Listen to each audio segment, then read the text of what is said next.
Because you know why? He's a Frankenstein's monster. Ugh, he's grotesque. He's so grotesque. This is part of the lore now, is that we have Frankenstein monsters fighting in the U.S. Army.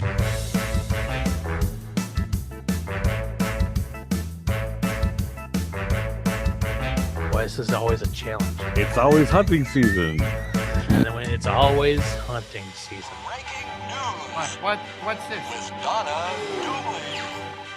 Good evening. I'm Donna Dunley with breaking news. Pennsylvania's favorite funny man, Shecky Von Rathbone, had died. Shecky was eaten alive last night by an irate heckler. Your mom is so stupid, she stared at a cup of orange juice for 12 hours because it said concentrate. You call that jokes? The guy got what he deserved. I gotta get a job. I mean, working at a mirror factory is something I could totally see myself doing. Sexy. The remains of Shecky were taken to the Drop-In funeral home. Shecky's death comes just hours after the passing of his brother, Shelley Von Rathbone, world-renowned astrophysicist, sometimes referred to as the smartest man on Earth. Silicon carbide grains are present in refractory inclusions. Mere child could trace its origins. Shelley's body also lies in state at the Drop-In funeral home. Although it is unlikely that anyone but a complete moron, and I do mean complete moron, would ever confuse these two men. Hello. Welcome to another amazing, groundbreaking, one-of-a-kind, and emergency episode of Munster Hunters, the only show that shuns shunning for one night only to watch the new Rob Zombie movie reboot of a 60-year-old sitcom about a Frankenstein's monster and his grotesque family. My name is Derek, and I am a Munster Hunter. Sitting across the aisle, the Frankenstein-headed aisle here at the movie theater, is Shun DMC himself, Keith. Hey, what's up? This is KG, and man, I can't believe they got this aisle to be shaped like a Frankenstein monster head. No, It's amazing. just the neck at least. You pulled some strings here, Derek. It's great to get us this special screening. Yep. And sitting behind me, who won't stop kicking my seat, is the Dr. Dre of Kansas himself, Terry. Sorry, I've just got the crazy leg syndrome. I'm so excited. I'm just kicking around. Crazy legs. Right, Got to pee so bad, but he doesn't want to get right. up and miss any of this movie. Oh, that is me to a T right there. Yes. Every time I go to theater, I get way too much soda, and then I have to pee about 30 minutes in. So yeah. Anyways, I'm good. I'm a Munster Hunter, and it's fresh meat. How often are we able to say that?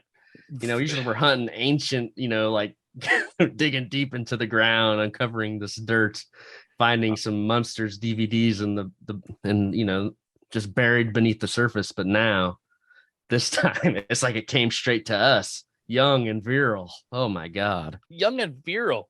I prefer how they did in the old country. I'll be honest with you. Yeah, you had to dig him up. If you haven't guessed, we are here to talk about the freshly released Young and Virile reboot of the Munsters. Written, directed by the one and only Rob Zombie, and its movie is called The Munsters. It's available on Netflix. Less than 24 hours. It's been on Netflix. It has not been out very long. Our dedication to this is amazing. It is. I thought that too. And so what we're going to do with this emergency episode, the first half, we were going to talk spoiler-free about this movie. So if you haven't seen it yet, you're like, boy, do I need to see this movie?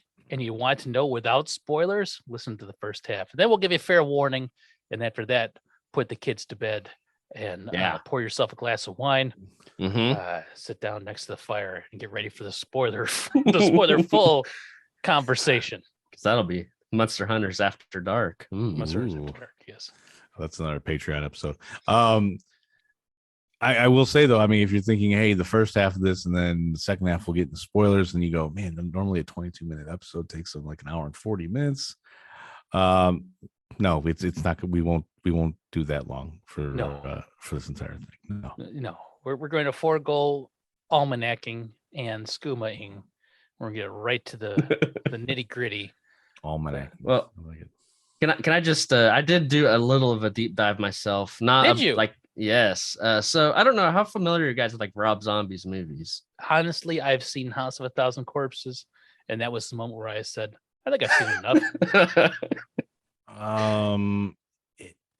I've seen that, and I've seen his Halloween remake. Okay. And if he's made other stuff, I'm not sure. Well, he has because I was like Derek. I was like, I saw House of a Thousand Corpses, and I think I saw the Halloween remake too. And I was like, I don't really like Rob Zombie's movies, but when this movie was announced, I took it upon myself all last week to watch all of his movies. When it was announced, you said the week before this comes out, I'm going to binge them all. Yeah. I pushed it off until the very last minute and ended up watching like 6 Rob Zombie movies last week. And Well, you're a brave soul. What'd you discover? Yeah, I don't think Rob Zombie movies are necessarily for me. But I did like a couple. I liked Devil's Rejects, which is a sequel to House of a Thousand Corpses, ironically. So that one was pretty good, I thought. And I liked another one that was called Lords of Salem. It was okay. I didn't love any of them, to be fair. His style is just kind of weird and not really, it's kind of gross, and I don't know. I always call it like Hellbilly, like it's like albums or whatever, Hellbilly style. And that's just kind of gross and gritty. And it's like, because his characters are always kind of obnoxious for the most part. So I don't really like that. But you know what? He did surprise me a couple times. So I'll give him some credit where it's due. Congrats on making me kind of like Lords of Salem. I thought that was pretty good. Not pretty good. I thought it was okay. And I thought Devil's Rejects was pretty good. I'll give that one a pretty good. But besides that, I say you could skip all the rest of his movies. Did you hunt down his one episode of CSI Miami? No, I didn't know he did that. Yes, an episode of CS. We're gonna have to take a break here. I gotta go right now. I'm like, gonna watch that. Put this shit on pause. Yeah. We gotta go. I will say, so I saw House of a Thousand Corpses, and I was like, okay, I guess. I know I saw Halloween. I don't think I saw his Halloween 2 movie, but I also definitely know I've seen the trailer for Werewolf Women of the SS, because I did see the Grindhouse movies. Oh, I forgot he did that. Yeah. I didn't watch that as part of my. We're gonna have to pause for like 40 minutes now. I gotta go back and watch those both. Yeah, I just thought I'd mention it. I was trying to get in the headspace. I wanted to get excited about this movie because the trailer I was a little bit lukewarm on. I was like, it didn't look that great, I didn't think. And so I was like, you know what? I'm gonna just like get into the head of Rob Zombie as best I can. I'm gonna watch all his stuff. And I think it might have worked a little bit. I was getting a little more excited as it went, because it's like, oh, I'm excited to see him try something different. His one of his bigger songs, Dragula, that is apparently named after one of the other Munster vehicles that we eventually get to learn about. So he has something there where he's into the Munsters. Apparently, he's a fan. Yeah, there's like a lot of characters named Herman in his movies, so that's like kind of I feel like that's a nod. That can't be coincidence. And then I sent you guys a video. There was like in Halloween 2, it was like a pretty big Munsters reference as well. So with Jeff Daniel Phillips, right? Yeah, it's Daniel Roebuck and Jeff Daniel Phillips. Yeah, so that was kind of cool. I was like, oh, you know what? He does like them because he sprinkles like little references here and there throughout all his movies. So sure, hopefully a good sign. We'll talk about it, but yeah. Well, let's get into this, right? So this movie just came out, written, directed by Rob Zombie, stars Jeff Daniel Phillips as Herman, Daniel Roebuck as Grandpa, aka the Count, Sherry Moon Zombie as Lily, and then others. Butch Patrick's in there, Elvira's in there, Cassandra Peterson, who plays Elvira, isn't there? It's not character Elvira. Jorge Garcia from Lost is in there. Anybody else of note? I think Pat Priest does a voice. There's the guy who, what's his name? I don't want to necessarily spoil it, but Wolfgang. I think his name is Wolfgang. I think that's another character or another guy who is in a lot of Rob Zombie movies. Brake or Rocky? I don't know. B-R-A-K-E. I don't know. He looked mildly familiar, but not enough for me to go, oh, I know that guy. I love that IMDb's like listing, like when you look it up for like who's in this movie, They list Elvira first, Yes. and then go with everyone else after that. And I'm like, really? I think the cast listing on IMDb is dynamic based upon popularity and search results. Yeah, like that would have to be it. But I'm still like, now I'm like, well, she's probably is more popular than the other people in this movie. Yeah. Even Yeah. today. Probably. Yeah, probably the most popular of them all, to be honest. Mm-hmm. All right. So we're gonna do this. We're gonna talk about things. Did we you liked. did you mention Butch Patrick? I did. The Yeah. voice of the Tin Can Man. We'll talk about that in a minute. Mhm. So we're gonna talk about the things we liked or loved or tolerated, and then we're gonna talk about the things that needs work. Maybe we'll talk about some specific things, but we're gonna avoid spoilers. Okay. Yes. Okay. Yep. We're We're gonna gonna, do that avoid for it. as long as we can. Okay. Cool. All Well. right. So this movie came out. What are some things that we liked about this movie? We'll start with the positives. What are things Okay. that we liked about this movie? I like Daniel Roebuck as Grandpa. I thought he did a really good job as Sure. Grandpa. He really like encompassed. He kind of like he wasn't an exact copy. He didn't feel like an imitation or anything. He felt like he was referencing the original, but he was still kind of had his own thing going on. And yeah, I really like his look as well. I thought he looked really cool. Yeah, there's a lot of big curly mustaches in this movie Yes. Mm-hmm. and weird beards. That's been a thing for me since we first saw the trailer. Was I thought he looked awesome, Mm-hmm. and I thought Herman. Like I really every time we saw a trailer or anything, or any pictures I saw of the movie, I was like, man, he looks so awkward. It takes me out of it every single time. Yeah. Like just the makeup job they did on him throws me off. But yeah, Grandpa, he looks great in the whole thing. Yeah. Agreed. I liked some of the visuals. Mhm. And I liked the weird world building stuff. Like Mhm. the posters in the hallway when Herman is a rock star for a moment.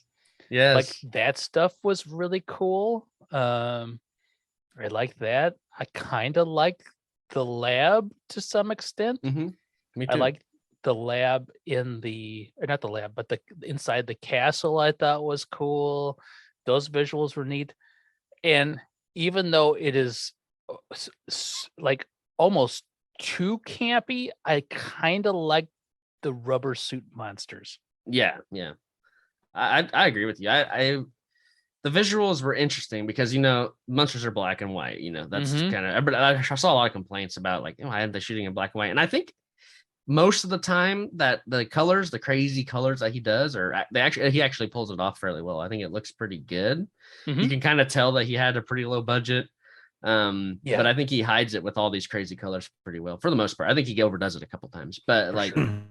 yeah, I like the I agree. I think those like, kind of goofier looking costumes work more for the movie than against it as well. I kind of like that. We'll get into it more when we get to the spoiler part, but there is a segment of this movie that I actually was like, I dig this, and I kind of wish is exactly where they would have started with. Because eventually there is a time where you do eventually get to some things where they start making references that we've talked about over and over again. Yes. There is one segment where like they hit a whole bunch of things in a row, and I'm like, oh, that's fun. And just kind of callbacks to actual Munster things. It just takes so long to get to it. Mm-hmm. I mean, they made a big deal about him replicating the entire house and like how they used the blueprints from those other people's version of it. And they made this perfect replica of the house. Why? I guess You know, to make sure the last 10 minutes has something in it. Yeah. Yeah. It looked good from the Yeah. outside though. When they showed that shot, I thought it looked amazing. Yeah, that's cool. I'll tell you what. One thing I actually loved about this movie, loved, and it was only 45 seconds, maybe a minute. Herman's rock band.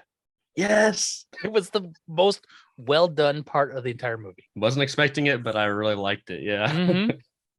So again, like we mentioned, it seems like Rob Zombie, he is a fan of the Munsters. But part of me also looks at this and like he went into a pitch meeting and was like, hey, I want to make a movie about some goofy monsters doing stuff. And they were like, well, the Munsters were goofy. What about that? And he's like, sure. Because like you said, Derek, he builds like this, like his version of Transylvania, like the world building that he does is great. And then you have Herman in this rock band. It's like, why not just do like a goofy Universal monster movie? Well, I mean, they were trying for a while. Remember to do like shared universal monster thing. Womp womp. Yeah, rest in peace. Yeah. R.I.P. Or in rest in pieces. Yeah. Scattered across the 7 corners of the earth. May they never reassemble, or the Yes. Dark Overlord will appear once again. Yes. Yeah. Forms a potato, and we all know what happens then. Sinks down to hell. Yep. And then we got to go down in the school and find him. Yeah. I just felt like, I'm like, he seems to have put something together. It just doesn't seem like it's a Munster thing. He had a plan to do something, and then they were like, we'll greenlit this whole thing, but you got to use the Munsters. And he's like, I like them anyhow, so let's go ahead. Mm-hmm. And like as I was watching, I was like, I don't think he was intentionally trying to do it, but this is what it made me think of was in Hellboy 2, when Hellboy and the crew go to like the monster swap meet. Oh yeah, You know what I'm talking about? Like Zombie doesn't achieve that level of cool, but it's like, oh, this kind of could have been like that. The best part of Hellboy 2, if he would have done that, and he just didn't pull it off. It's all right. Right. Yeah, and I kind of like the rock band thing. It kind of felt like, you know, we talk about Herman. He's kind of a showboat once he gets on stage. Like I was like, you know, this kind of fits, I think, like in a weird way for him to be. His like a very rock star persona. It was kind of interesting. I thought it worked for what we. I loved it, and I love that the lyrics were his jokes. Yes, it's funny. Yeah, and I think that look is from the show. We just haven't gotten to that episode yet, where he has like a biker outfit on. Really? Yeah. I think that comes up at some point. You know, and I want to say probably about 2/3, maybe 3/4 of the way through watching this, I was like, you know what? Like, we don't know how long they've been in Mockingbird Lane when we meet them in 1963. True. So as we're watching this, even though it's obviously a little bit more modern time, I don't think it's the 60s, but it's also not 2000s or anything like that. I was like, you know what? This is really supposed to be young Lily and young Herman at this point in time. So if they're then coming over to America and coming into Mockingbird Heights, so like the Transylvania stuff we see is all while they're still young. And what we're seeing now, like what we actually watch now in the Munster stuff, the 1963 stuff, is they're now older and they're, you know, just kind of like, all right, well, this is what we do. We go to the parlor, we do whatever. Now, where they at one time were like, you know, running around doing crazy stuff, being in a rock band, you know, all these different things. And it took me a little bit to realize that, and I think maybe that lightened up my view of the movie a little bit. Not much, but because I was trying to figure out, I'm like, I can't connect this back to what I'm used to watching with these guys. Sure. I can appreciate that. Yeah, I get that. Yeah. Now, I've never seen the 1980s Munster show, Munster Today or whatever. Is it possible that this leans more into some of that at all? Oh, I hope to God not. I have no idea. Yeah. Rob Zombie's older than we are, Keith. So you think that the Munsters would have been his jam? Yeah. Like him and his wife are in their 50s. I mean, the old school Munsters should be everybody's jam of any of the Munster stuff, but you know, I don't know. Well, you know what? That's just like Star Wars, Keith. We grew up with the original trilogy. The good stuff. Some people grew up with the prequels. The bad stuff. Those are good. And then like some other people will have grown up with the sequels, right? And it's just personal preference. I understand the rest that. Of the bad stuff. I have no problem with whatever. But yeah. So have we gone over all the things that we liked? I'll Derek, say do you have more?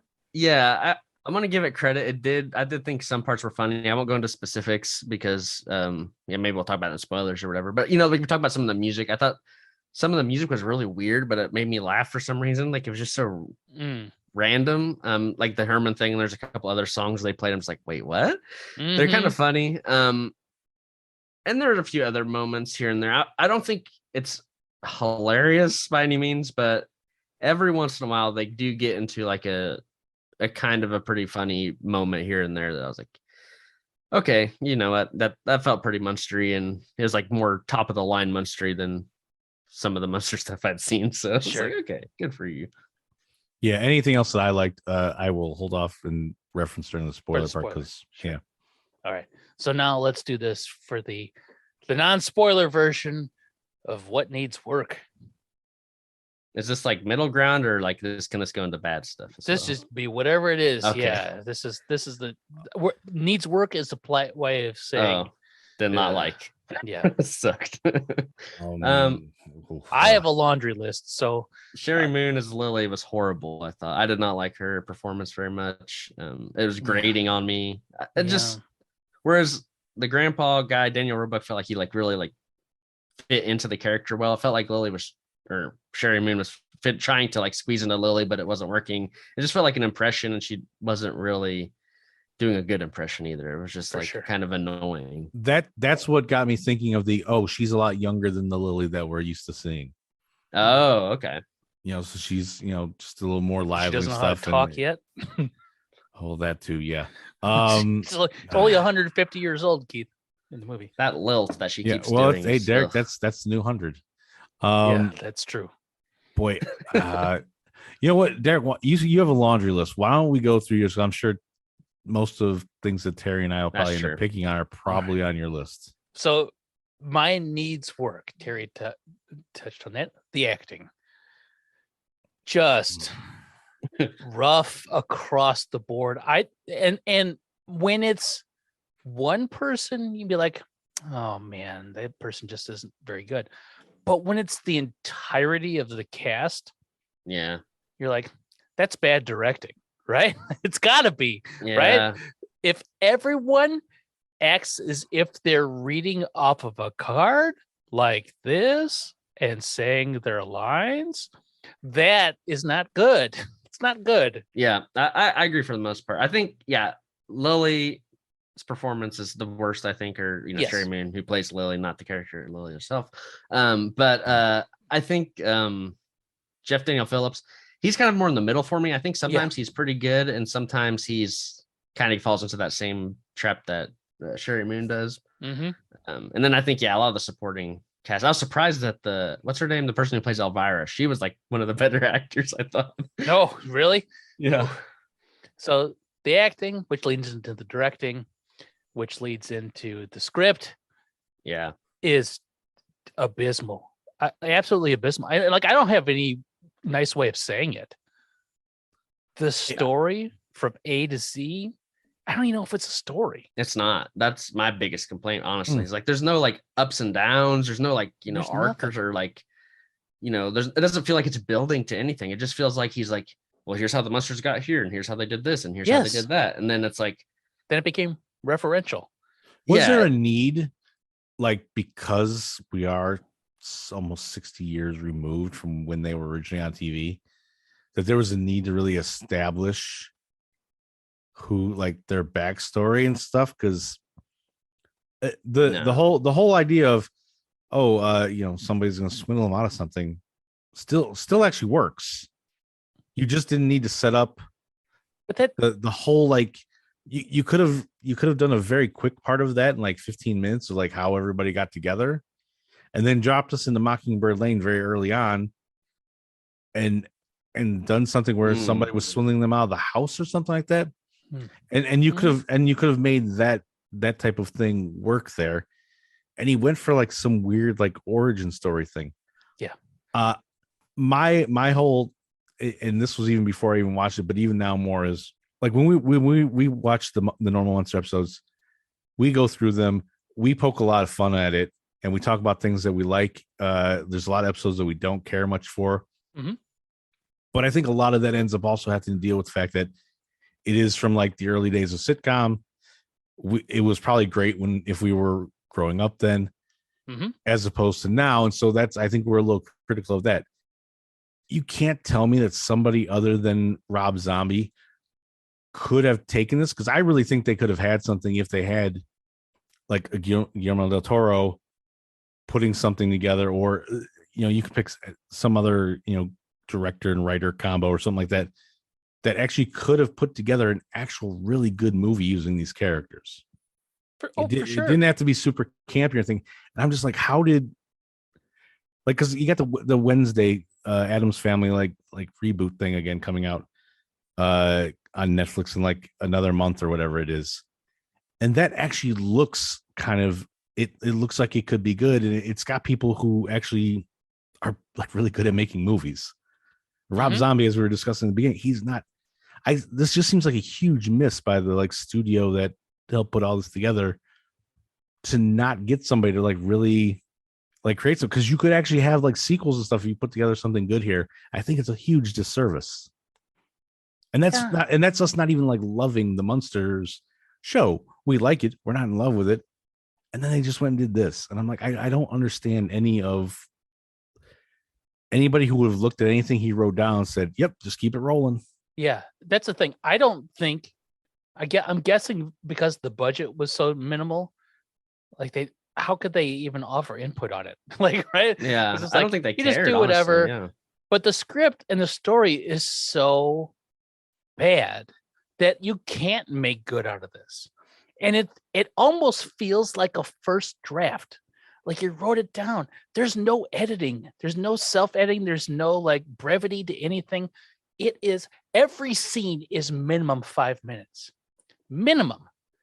And this is an hour and 40-minute movie that could have been 60 minutes. Could have been 30 minutes. It feels long, yeah. And it is just, every scene is so wrought and long. So the script, for a comedy, I didn't laugh once. I didn't even smile, I don't think, during this movie. Oh, I laughed a few times, but that's because I like dad jokes. Yeah, there were some pretty funny. But those are straight up like out of a book, though. Yeah. Yep. Those are like 100 best dad jokes. You can Google that on the website and find them, right? Yeah. There's just nothing. I think the humor. I think that's a weakness of on the part of Rob Zombie too. He's not a humor director, a comedy director. I don't know why I'm saying humor director, but he's not a comedic director really. Maybe humor in like the classical sense of the four humors, bile and yes, saliva, whatever. He's blood. Definitely that. Yes, that's amazing. He is a humor director. Like Devil's Rejects is I see it as kind of like a black comedy. It's kind of gross and gnarly, but I see it through more of a comedic lens, and I think that's what he's going for. But this is just like a very like broad, like it's supposed to be obviously a comedy, and it's not like presented in a way. Like I think some of the actors are like, these jokes could be funny if they were like presented in a more like capable director's hands, maybe, or like it was shot better, or framed better, cut better. But yeah, it just feels like it's none of them are landing because I don't know if even, I mean maybe these actors aren't used to doing comedy or whatever, but you're right. I think it's just they're not landing because I don't think he's used to writing that way, and I don't think he's used to directing stuff like that either. Yeah, it's like him and Sherry just sat around one night having some wine and wrote something down. So I wrote down an example of why this script and the jokes are terrible. All right, so there's two characters in this movie. One is named Floop. Yeah. He's the big dimwit that is like the hunchback assistant to the Dr. Frankenstein, but it's not Dr. Frankenstein. I don't even know what his name is. Dr. Wolfgang. Yep. Something. Henry I just Wolfgang. wrote down dude. Right? Yeah. So they're out grave robbing because they're building Herman. That's the first eternity of this movie. And the doctor's like, we need to go get the second smartest brain in the world. Then Floop says, why don't we steal the first smartest brain in the world? And then dude goes, because I'm still using it. Then Floop goes, wow, conceited much? And dude goes, not conceited, just dropping ice cold facts. That made me laugh, actually. What? Ice cold facts? Holy shit, it's a Keystone commercial from 1998. Oh, is it? I didn't Wow. know that.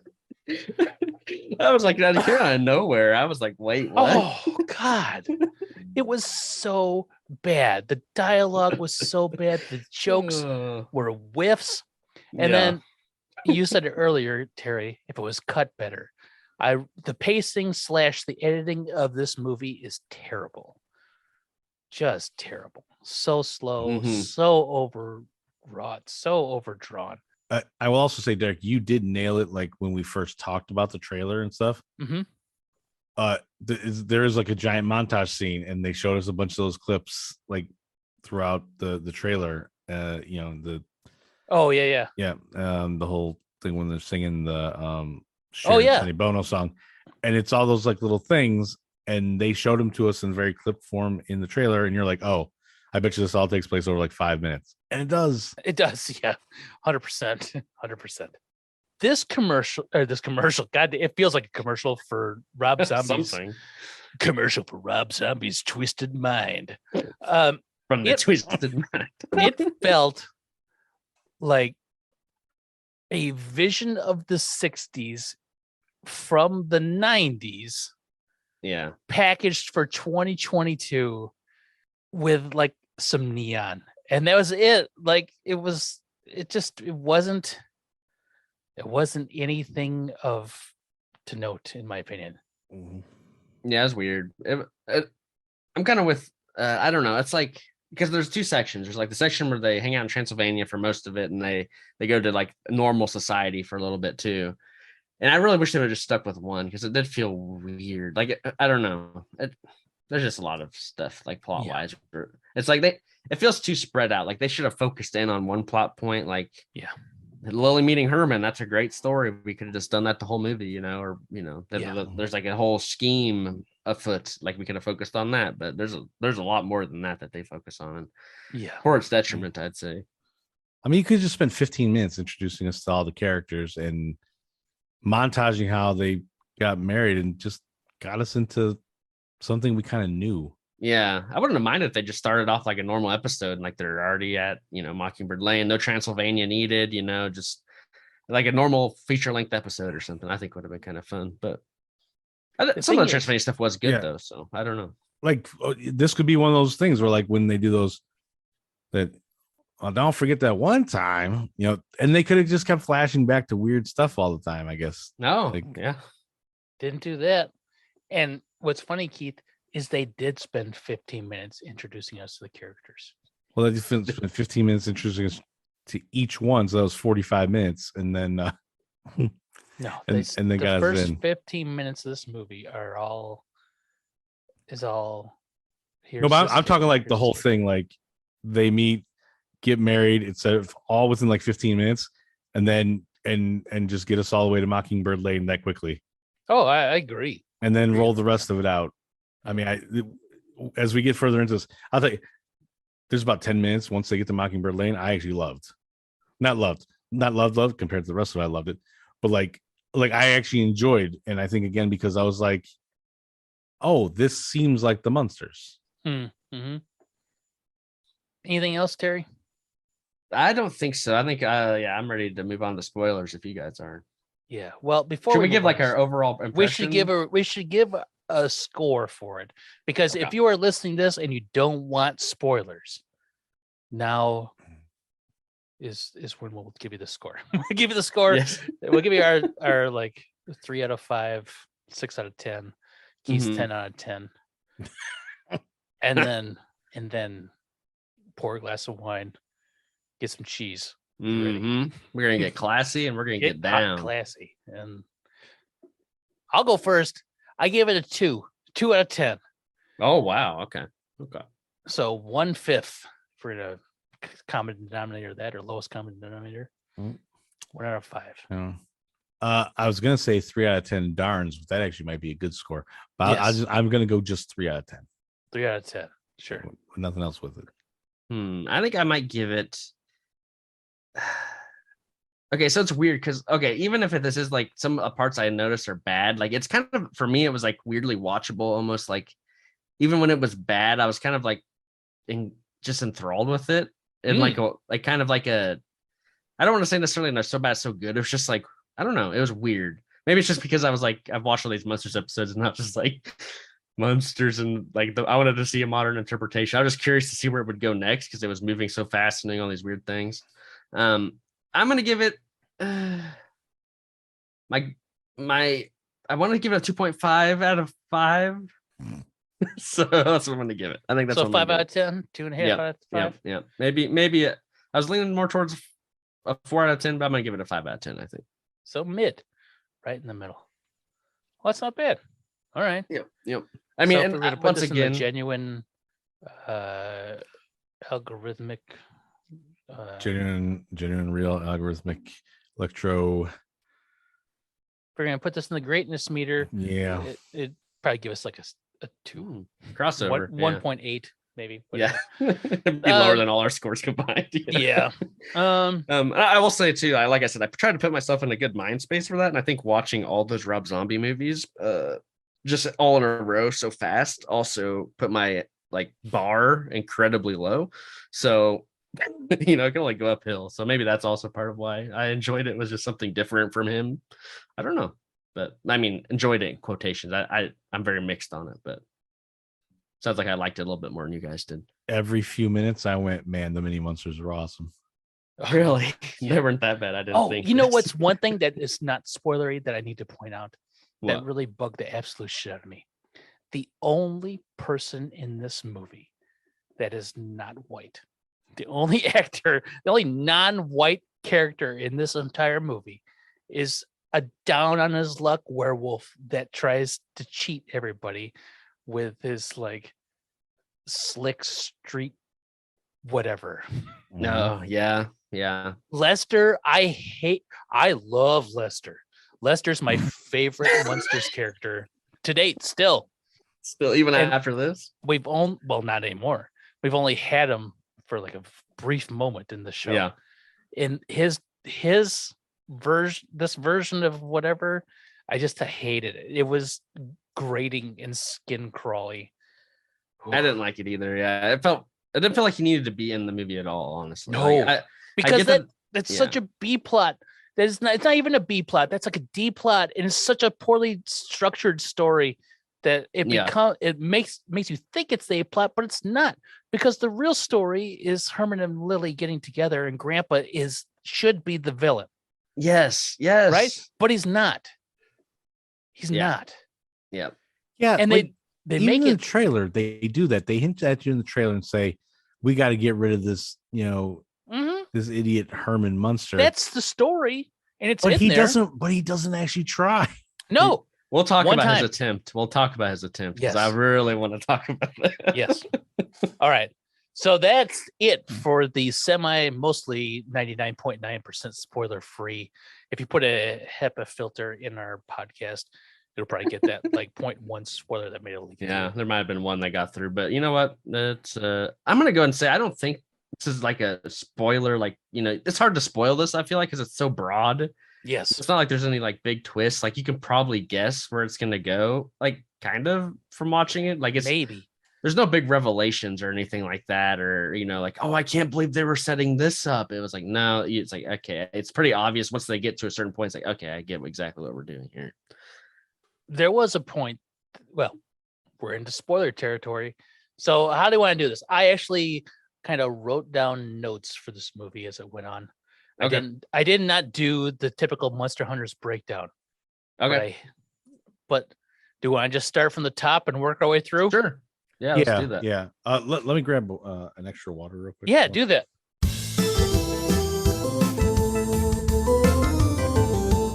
So this movie starts with 5 minutes of grave robbing.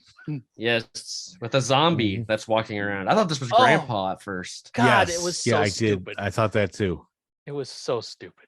I think, okay, I'll give it a compliment. I think the like makeup on that zombie looked amazing. I was like, that Yeah. looks kind of like the gross. Like, I was like, oh, geez. I will agree that the practical monster effects, even though they were clearly rubber costumes for a lot of them, Yeah. worked. That worked for me because it's way over the top. Yep. But the jokes surrounding him, this is, I don't think, it was not like framed well or acted well in the comedic fashion to work at all. They like clunk him over the head, right? And Yeah. because they want his hands. Yes. Well, yeah, The hands of a piano player. He's a great piano player, which is cool because Herman does play the piano quite often in the Yeah. and actually pretty well. in the Shit all show. over So everything. I thought that was pretty cool. But I agree, Terry, with your comment there first. Is I was thinking like, oh, so maybe Grandpa's been like, buried away and kind of like wilted away, kind of thinking of like Dracula and stuff like that, Hmm. where like when they first find like Dracula, most vampires like they're kind of worn down or something, and they need to feed in order to get back to their normal selves. I Yep, kind that's of what I thought thought. that's what that zombie guy was, like this, like because he even has like a bit of a mustache going. And I was like, oh, this is gonna be Grandpa. They're gonna find him. Nope, just some guy No. we're taking stuff from. It's Wolfgang and Floop Yep. rounding up the pieces to make a Herman Munster. I didn't realize that at first, but when I realized it was that clip you showed at the beginning, Derek, where you're like, only an idiot would mix these two. I was like, oh, they're making Herman. I get it. Yes. Okay. Now, Well, especially because the Shecky guy is. Well, actually, I think both of those guys that talk they're both the same actor. Jeff Daniel Phillips or whatever. Yeah, he's doing both of them. Yeah. Mm, So that's that. So the first 5 minutes, not exaggerating, 5 minutes are the grave robbing scene of getting this guy's fingers. Then we get the grandpa intro where he rises from his coffin and it hurts his back. I kind of like that. I thought that was funny. Yeah. I mean, it's Yeah. very Munsters. I felt like, that's very in the spirit of the Munsters to me. Yeah. That's why he hangs upside down all the time, because that's supposed to be good for the back. Oh, yeah. See, there you Oh, go. yeah. That would have been a Emily- good joke to add in there. Oh, yeah. Well, I mean, if there was a second pass or somebody read the script before they started filming, maybe that would have been in there. Hey, Munster Hunters are available for Munsters too. Shit. Oh, Script yeah. Punch up. Yep. Yeah. So we get that. Then we get introduced to Igor, who is a man. He's a that man. has Yes. a stutter. Kind of and is surprise. Grandpa's loyal assistant. And I like what we'll eventually get to later on, but I was annoyed the fact that he's like, Igor, where are you? And then some guy just walks out. I'm like, come on. And he called him like a winged freak or something like that. Yeah, but I'm just like, come on, what do we do? Igor's a bat. Come on. But you knew he was going to turn into a bat when you saw him as a man. You're like, all right, Grandpa's totally turning him into a bat at some point. I was hoping out of vengeance, but it's more just practicality. Vengeance would have been awesome. Like he tries to quit and he's like, nope, you're a Yes. bat now. That's what I wanted. But then where's Lily? Well, Lily's on a date with a horny vampire Orlok. that loves rats. Yes. Mhm. I kind of like this. I liked Orlok. His once again the makeup I thought looked really good on Orlok. He's just a Nosferatu Yep. version of Rob Zombie's version of Nosferatu, Mm-hmm. and just does a lot of weird stuff. Yes. They go to this Egyptian themed mummy restaurant. Yep. He's apparently there every night. And I guess the thought is, oh, he takes someone there and then kills them. Yeah. Right. But he gets all excited about his rats and he shows all his Yes. pet rat pictures. Mhm. And Lily is bored with that. Yeah. And then they interject here with the Lester subplot Ugh. with Lester and Zoya and Zoya's assistant, husband. You don't know. Yeah. Some guy. Yeah. Who I Oh, thought was Ron Jeremy at first. I thought that too. He's got that look. He's got that Ron Jeremy look, which is sounds like a terrible SNL commercial. He's got that look, that Ron Jeremy look, You know. like some jeans or something. Sounds like a bad disease. Oh, Mhm. God, yeah. You know what? That's an affliction. Yeah. I just thought of something else about the comedy while we're here. Like I feel like the music plays a big part in why it doesn't work as well. Like it's very like carnival. Like this is it's like bouncy and like this is supposed to be funny. Boot doo boot doo boot doo boot. Mhm. And it's like ugh. I just find that stuff so eye rolly. It feels so forced when like Wait, they you found- overdo it. You found Disco Vampire eye rolly? No, when we get there, I love this Disco Vampire. Oh man. Now I'll say for Disco Vampire, I perused the soundtrack prior to watching the movie, yeah. and I almost hated every second of the soundtrack. And I'm like, oh my fucking God, what is this? And without the context of the movie to make it kind of make sense as a standalone thing, expecting like Munsters theme music, Yep. I'm just like, man, this sucks. This Yeah. sucks. But so we get that Lester subplot with Zoya. It's like she wants Grandpa's castle. Lester's his kid. But why is there a picture of Grandpa hanging on the wall in a heart, no less? I wonder why. Yeah. Well, maybe we'll never know. I wish we never knew, but we find out eventually. Now we cut back to Lily finishing the date, and Orlok is his name, right? Yep. I said Orlok's got an ace up his sleeve. He knows the date's not going well, but he's got something for Lily. He's taken her to the final location of, I assume, where all of his dates go. Yeah. And he leads her down this like neon alleyway with some weird shops. Yeah, you hear screams in the background. You hear screams in the background. This is Transylvania. I can't tell the time period because it's all over the place and inconsistent. But he gets her to, what did it say? Like, if the crypt is rocking, don't come a knocking. that is what it said. Holy fuck. So neon lights turn on. This sexy vampire song comes on. Disco vampire. I love this. Vampire, sexy. And he's dancing under this neon light. It's so funny. And this is the moment we get in the trailer where Lily's got the babushka on her head, the Russian hat. And she goes, I've got to leave. Right? Or whatever. Ugh, yeah, whatever. Yeah. Oh. Yeah. Yeah, I think that was a highlight of the first 15 minutes because it's 15 minutes, maybe 10. And then we get that. That was amazing. Yeah, I loved it was just out of nowhere. And I did not expect him to start dancing like that. And no, he goes on for a while. And I was just like cackling. And the crypt is rocking. And Orlok's DTF. I'm just throwing that out there. He is. He's big time DTF. He's like, well, I'm gonna get late. I bought dinner. I get something out of this, right? Oh wait, I'm assuming that's where that is angle. Also, I don't know if you start zoning out towards the end of this or not, and don't get to pay attention. But there's a newspaper clipping, like a headline later on that talks about Orlok again. Yes, there is. Oh, yeah, I might have missed that. I saw that. Yeah, just remember that Orlok loves his rats. And like one had a hat, one would look so impish, whatever, right? Yes, not in a Richard Gere gerbil way. He just loves his rats a lot. Yes, yes, or maybe I don't know. I don't know what Orlok's into. He's definitely has a rat for everything. That's all I know. So now, when I heard that song on Apple Music, I was like, "This sucks." Now, when I heard that song, given the context of Orlok dancing under some neon lights, I was like, "It's all right." Yeah, pretty good. We didn't hate it. Yeah. So at the same time, we cut back to Grandpa watching TV. Now, can I say something real fast about TV? Yep. This movie is an hour and 50 minutes long.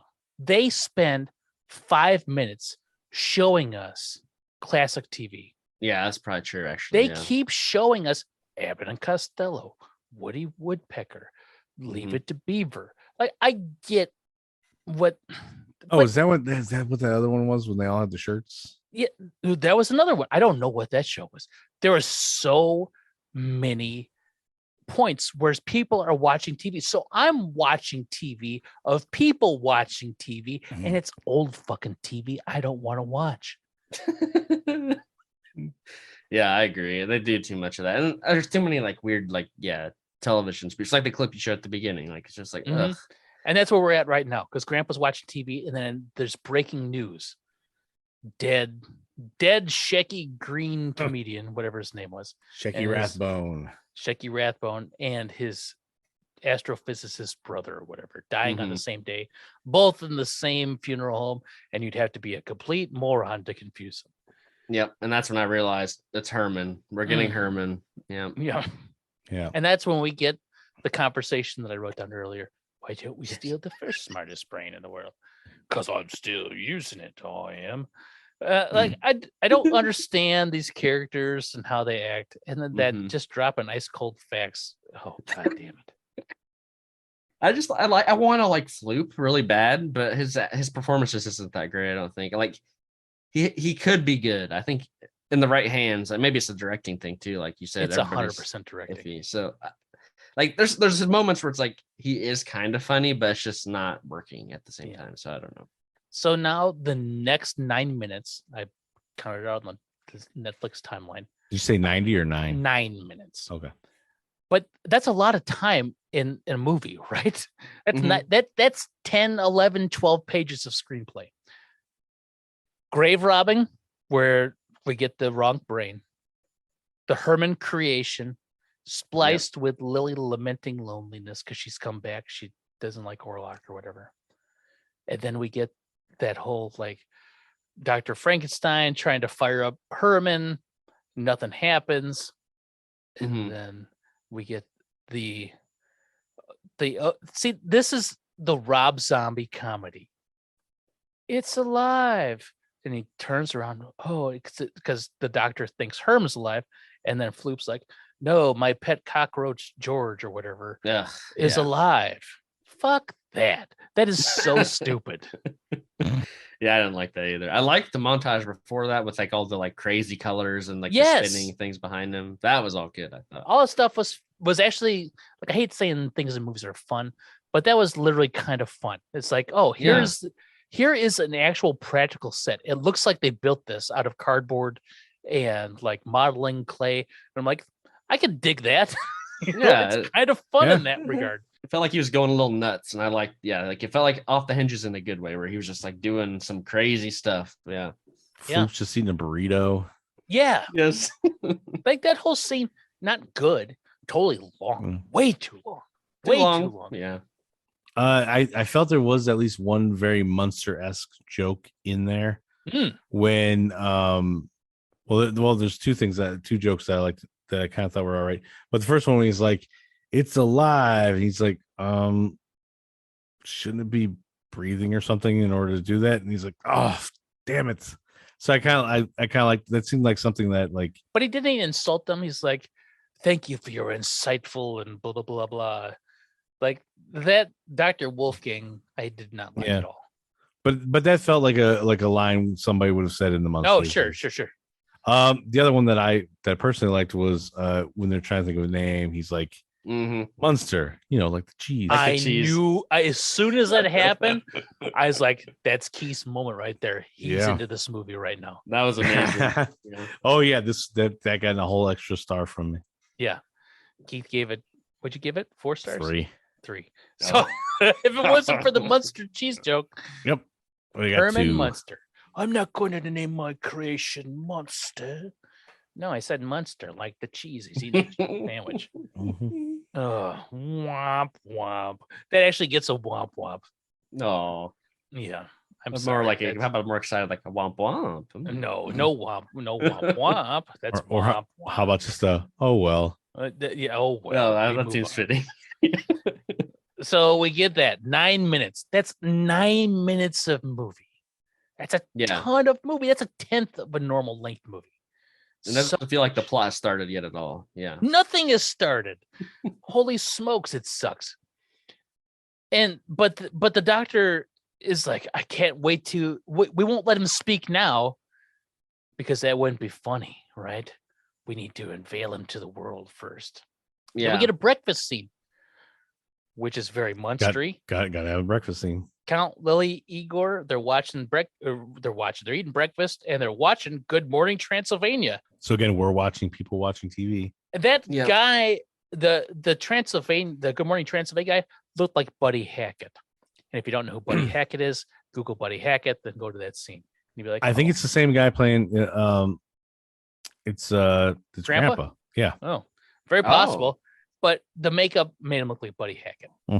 And he's a Good Morning Transylvania and Dr. Dude, Wolfgang Amadeus, Mozart, Puck, whatever is coming on with his wrapped up Herman Munster. He's going to reveal him. And this is a 5-minute scene. So I had marked it all down because I just felt like these scenes were so long. 5 minutes of this. We're like, oh, who's your character? Well, we bring him out right now. And it's like, speak, and then clears his throat and then starts doing Shecky Green jokes. The dad jokes, straight out of the book, straight off 101 Best Dad Jokes website. Yeah, and like also, you're coming out to reveal your creation to the world. Like, is the studio just connected to the lab? Yes. Could you not have maybe taken the bandages off Herman before The you walked passage him of over? I time don't doesn't know. exist in this movie. No, it doesn't. No, it's. I'm pretty sure cut time back is and a forth. very flat circle in this film. Everything happens all at once, simultaneously all at once. Mhm. This did remind me of Tin Can Man, where he like goes on stage and he just starts like really going for it. Yes, he does. And Yeah. I like that. I like that too. Yeah, I thought that Yes. was funny. Once Yeah, he so started going, it was good. These are a few of the things that like we couldn't fully cover off on in the first half because it would be spoiler parts, but I did like he leaned into some of these things that like Herman actually kind of good at in the show was he loved telling all those bad jokes. I really wanted a Lincoln joke. Oh, if you would have told Um, that weird Lincoln joke again, I would have cried. Now I think now this see, movie would have got a 10 out of 10 for Yes. me if it had that Lincoln joke. okay, so that's where I think like a better like super fan writer director A of second this. pass, a literal second pass on this script. But even if you had somebody else who like loved the Munsters a lot, but they were a more accomplished person writing and directing, they would have put that in there. The Lincoln joke. Well, I mean, They would have put that in. It still would have been, people would have been like, what the hell are they talking about? The same way that we were like, what the hell is he talking about when we first heard it? But anybody who actually likes the Munsters and jumped on at midnight and watched this movie would be like, oh, Lincoln, yeah. But if he did it and you made everyone watching it laugh, like if the movie world laughed at it and you were like, what the fuck? That to me is interesting. Yeah. That's what I think Rob Zombie wants to do. Make the movie world go, that's awesome. And the real world go, huh? Which is like avant-garde filmmaking, right? But he doesn't do that. That's his aspiration. He doesn't achieve. You know, I think, you know, the original guy who owned Herman's brain, I think that was his last joke he told before he got eaten alive or whatever. So the Lincoln joke. So that's why we He didn't, didn't get to hear finish it. Yeah. So Yeah. it wasn't in his brain fully. Oh, so yeah. Herman has Shecky Green or Shecky Longboat. What's his name, Keith? Shecky Wolfsbane. Shecky Rathbone. Shecky Rathbone. It's got And his brother Shelley Rathbone. Shelley Rathbone, the astrophysicist. Yeah, the Okay. second smartest man. So Shecky, yes, lives on in Herman, and it's all the same jokes. But he kills. He kills Good Morning Transylvania with him. Yeah. Yeah, he does. People love it. And somebody in particular really loves it. Yeah. Oh, yeah. Oh, now here's so Lily's watching, and she is in love with Herman. She's in love with Herman, right? Cool. Yes. I get it. Love at first sight. It happens. Can we talk about a visual thing that Rob Zombie kind of does in this movie, but then abandons and then like brings back like at volume 11? It's like this weird surrealist element, right? That he throws in to demonstrate emotion instead of, to me, that's like, you can't direct. You have either super shitty actors or you're a terrible director where you have to have a visual representation of how the actor is feeling. Is it like the hearts in the background? Yes, like, the hearts in the background. So Lily's watching the this. weird pinwheel, I think that he uses a couple times. The with weird Grandpa. pinwheel, the hearts behind Lily, but she's watching this bit and she has the hearts behind her head like 3 or 4 times. Yeah, they do it too much. Yeah. Like it keeps happening. But the whole point is the emphasis that she's in love with Herman, right? This might work in an anime, but it doesn't work in this movie at all. One bit. Well, if things are running simultaneously, like they're jumping us back and forth, but she's watching him do the whole thing. Yes. And so we see the hearts pop up 3 different times. It's one continuous thing of hearts popping up. Yeah. Flat circle. You're right. Just a weird, but it's hard to put together in any other way other than that. Otherwise, we have no idea what's going on. But it's this whole idea that like, I can't get the actors to express love with their face or their actions. So I have to do this visual thing. Right. Yeah. Well, it worked better in the laboratory scene when they're bringing Herman to life because they had like lightning, like cardboard thing behind them. That looked cool, I thought. But yeah, the heart one felt forced. I forgot they did in that lab scene. And so there's like this attempt to be this weird surrealist visual element, right? and then he abandons it. It doesn't do anything like that again until the end. He also does Lily's like electric eye thing Oh God damn. there, and then doesn't bring it back again for quite a while. Yes. So Lily's grandpa wants to turn off the TV, and Lily zaps him with his electric eyes, or her electric eyes. That was weird. I did not know what that was. Like, did she do that in the show? Or my No. No. Okay. No one does that. Also, in the show. just real quick, and I get we should have touched on this at some point in time. And I think in the TV show, it seems to waffle back and forth between who did what. Didn't Grandpa build Herman? Yeah, that was a thought in the show at one point. I think they've conflicted. Like they've had two stories in the show that conflicted with each other. Yeah. So It's never been consistent. Yeah, okay. now we know. Because that's another thing that was thrown off was like last night. I was also like, well, are they grave robbing, bringing parts to Grandpa? Because No. he's trying to make something for Lily, a husband for Lily, but no, it's not. And so I was like, that's weird. It kind of goes against the backstory where. But that even happens in the movie where he's like, "Oh, I'm sorry, it didn't work out with Orlok. Maybe you should try again because he's got money or something like that." She's like, "No," and then he does that. I could whip you something up in the lab, and she does that. You know how that turned out last time? He was on the roof. Blah blah blah. Yeah. So Herman kills it on Good Morning Transylvania. He's a big hit. Yep. So big of a hit that they go backstage and Dr. Dude, Wolfgang Amadeus Puck or whatever, is pissed. He believes that Herman's a failure and he leaves. And I wrote down another example of this script and how overwrought it is. Oh, farewell, comrades. Away I must go to live amongst the beasts and the lepers of darkest Zanzibar. Fuck you. Don't come back, please. Yeah. Don't let the door hit you in the ass. Don't come back. You suck. And he's also mad because he doesn't like the direction the band is going in. Is that what it is? No, that was right after the Shecky Green on TV moment where Herman's out there, yucca, yucca, yucca. And then he's like, I'm out of here. I'd rather live with lepers than live with this failure. But what was great about that scene though is Herman is wearing the craziest outfit, and I love it with like the fake glasses and the mustache, and bunny ears, balloon over his head. Yeah, like, that was amazing. Because as he went on, like he like really got into the whole I'm a stand-up prop comic wacky dude guy, and that was all in one set. Like I don't know where all that shit came from, but. And well, you don't want to know where they put that after when they were getting all the parts. You know, they just kind of threw things together. So Dr. Dude leaves. Floop's got plans for Herman to be a star. He says something. Doesn't matter. Yeah. Then we get this. People say I have a bad attitude. I don't. I just have a personality you can't handle. So what if I don't know what Armageddon means? It's not like it's the end of the world. It's Herman's time. Herman's here. Look out. Working in a mirror factory is something I could totally see myself doing.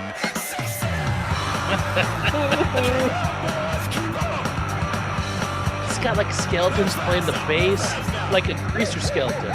Yes. I love it. You see like weird beasts in the background jamming out. So Herman is performing at this club. Yep. And he's a rock musician who does his dad jokes to like that rockabilly, that Rob Zombie style from the 90s. And I love this. This is why this movie got 2 stars for me. This scene right here. If this style were the whole movie, not necessarily like the intensity of this scene, but like they leaned into this, man, this has been a 10 out of 10. That was good. Yeah, that was one of my favorite. That's probably my favorite part of the whole movie was that song. Because it was funny. It worked really well, I thought, with the jokes and the like. The Mirror Factory joke is good. Yes. Sexy. No. Keep up, boys. I love it. I love that. And like his this is where he's like, I'm going to veer away from what we expect from Rob Zombie, that subversion of expectations. And it's like, this is great. And then he just goes back to what he does. Well, yeah, because Herman is apparently like, I mean, he's exploding on the scene. He's super popular and everything. And then just gives it up. He's a motherfucking rock star, man. He's got posters. Those posters were kick ass. Those were cool concert posters. I want that Herman head poster where he's like, has his mouth wide open and it says like sexy or something on the side. Like, that was amazing. So good. Mm-hmm. Like, he's signing autographs. They make it sound like a lot of ladies are stopping by. Yeah. And I'm like, okay, so this is awesome. We're gonna Herman's like this big rock star thing, and then it just, but I guess all right. What's next? Now imagine if instead of trying to create the greatest being ever, the dude was trying to create the greatest rock and roller ever. Mm-hmm. And he created a Herman. And that's what it was. And it was almost like a Doors movie. It was like the fucking Doors. But it's Herman Munster and Lily, less toxic and mean, but, wholesome, but kind of weird and edgy. That's a movie I can get behind. But also, I would watch that, in the beginning, instead of saying, oh, that guy's the greatest piano player anymore, I need those phalanges. Guitarist. Yes, pick out a guitarist instead. Or if it was a time, lute. I can't tell what the time is. I cannot tell. There's electric guitar, so I don't know. Yes, exactly. Electric guitar. There's so many weird contradictions for timing on this. So then we got that, right? Yep. And we get that show, and it's really awesome. And then we get Lester and Zoya. Zoya owns the club, gives the ultimatum, get me the house, and get 2 weeks. 2 weeks, okay, right? There's the timing. There's the framing. We have 2 weeks from this moment to get her the house, or they're going to chop off his head or some shit like that. Yeah, something like that. Mm-hmm. And then after Herman, what's his name? Montauk? Orlock does a set. Yes. He's got robots. Yes. It was like Robo Vampire was the song. Robot Vampire. I like this song too. This was awesome. No, when I listen to the soundtrack independently of the visuals, I'm like, this sucks. But at the time, I was like, that's all right. It makes sense now. Yeah, I mean, I don't know. Transylvania had such a great music scene, man. I'm ready to go That's visit. The thing. That's the movie. They blew the movie. Oh God. All right. So then Lily's bumps into Lester after in the hallway, right? Because Lester's getting out of Zoya because Zoya owns the club. Apparently, she owns lots of property in Transylvania, and she wants that castle. Lily runs into Lester, their brother and sister, and then Lester wants like $5 out of her because he knows where Herman's at. Kind of, yeah. Down the hall, one of the doors, either left or the right, doesn't matter. She gives him like 5, 10, 20, whatever. And he runs off happy as can be. Then Lily and Herman, Lily finds Herman. Then we get that moment from the trailer with guy from Lost getting tossed and Herman. They make a date. Blah, blah, blah. Yeah, he's trying to play it cool, but he closes the door and he like giggling to himself, and then he opens it. But this scene's like an hour and a half. It is so it goes too long. Like that's a very Munsters-y thing too, I think. Like, but he just drags it out for so long. We get it. Like he does it like 4 times where he closes the door, opens it, and does his little spiel. Yeah, it's and I gotta check my schedule. Yeah. Mm-hmm. And every time he comes back with a different thing. First he's got a paper, then he's got like a notebook, then he comes back with what I thought was a laptop, and I'm like, what world are we living in? It was a calendar, and I'm like, what is going on? And then he like wrote Herman loves Lily in a notebook, like very grade schoolish. I'm like, that's all cute and mildly endearing, but holy shit, condense this down to 45 seconds or a minute, right? Yeah. There's just so much going on here that is unnecessary. Agreed. Totally agree. Yeah. Because then after this, then we have like 5 minutes of like, we're going on a date. What do you think I should wear? From both sides. Oh, yeah. Yes. And we just keep going like this. Then all of a sudden it moves at like a breakneck speed. Like we've been taking our time with this, it feels like. But it's like, oh my God, like all of a sudden we're getting like their whole love story and love life, like from beginning to end. It's insane how fast all of a sudden we start moving through it. So they make the date. When they make the date, we are at the 40-minute mark. 40 That's minutes way in too to long. get to them making a date. That Yep. should have been in the first 7 or 8 minutes. Yeah, it's ridiculous. Way too long. Like that should have been like the what's it called? The inciting moments in like script terms. Like Yes. the moment that like kickstarts the plot, Yes. which is supposed to come in like 15 minutes in. And then at that point, you kick in a montage. We haven't even got That- to the montage yet. No, but I'm saying like this is the part where then Oh, they Yeah. a date, boom, kick into a montage, getting us all the way up to the Munsters people would recognize. no, because we're not there. No. Wait, we got to set up the end and the antagonist of the movie. Finally, at the 40-minute mark, we got to find out who the bad guy is. It's Grandpa Munster. Because after they agonize over what to wear, Lily's asking Igor, should I wear this skimpy outfit for this skimpy outfit? And Igor looks like he's going to go jerk off behind a curtain. Oh, he's DTF as well. Yeah. Well, no, he's DTP, pull. He's down to pull his plug in the corner. Oh no. He's like that And- ghost Yeah. from the mini Munsters. He likes to watch. We- and- we're- Yes, he likes yeah. to watch. And then Let's we not get get that hashtag tag of DTP going on. down to pull. Yeah. Then we get Herman, who's doing the same thing, but with Floop. He's like, what should I wear? And he's dressed like a pimp. Who the fuck would dress like a pimp? Yeah, that what was a bit world are we much. living Yeah. in? Yeah, and Floop is also DTP. Yes. Oh, He's yeah. like, you look good, Herman. Pardon Wink. me. I go to the other room. Yep. Uh, yep. Yeah, we see a silhouette as he climbs behind the curtain, and that's. Yes. Let's just say, that I thank God they cut from that. Usually they take Yes. too long, but they cut pretty quick. No, Rob Zombie sticks on it way too long. We see 45 minutes of Floop wanking. Yeah, that would have given it a 10 out of 10 for me. Oh, God. And the thing is, if this wasn't PG, if he did an R-rated Munster, I guarantee Floop would have jerked off on Herman. So we You guarantee it. Guarantee it. I put money on that thing. Nothing can prove me wrong. You're right. You're right. Then we get the Herman going on a date. He buys some blood from a blood vendor. He drinks some himself. Yeah, I don't know. Some O negative. He's going to splurge. Mhm. Now, here's the thing that I don't understand the pricing in this world at all. The bottle of blood, $2, whatever. It wasn't like dollars. It was like 2 didgeridoos. It doesn't matter what Yeah. it is. And he's like, oh, I'll get these lilies. Okay, so you have a bottle of blood and some lilies, 3 didgeridoos. Like, what? The lilies are half the price of a bottle of blood? I don't understand. He also said the price seemed to like go up from the day before. or Well, something with the like that. balloon. He's like, I Yeah. bought some balloons and the price went up.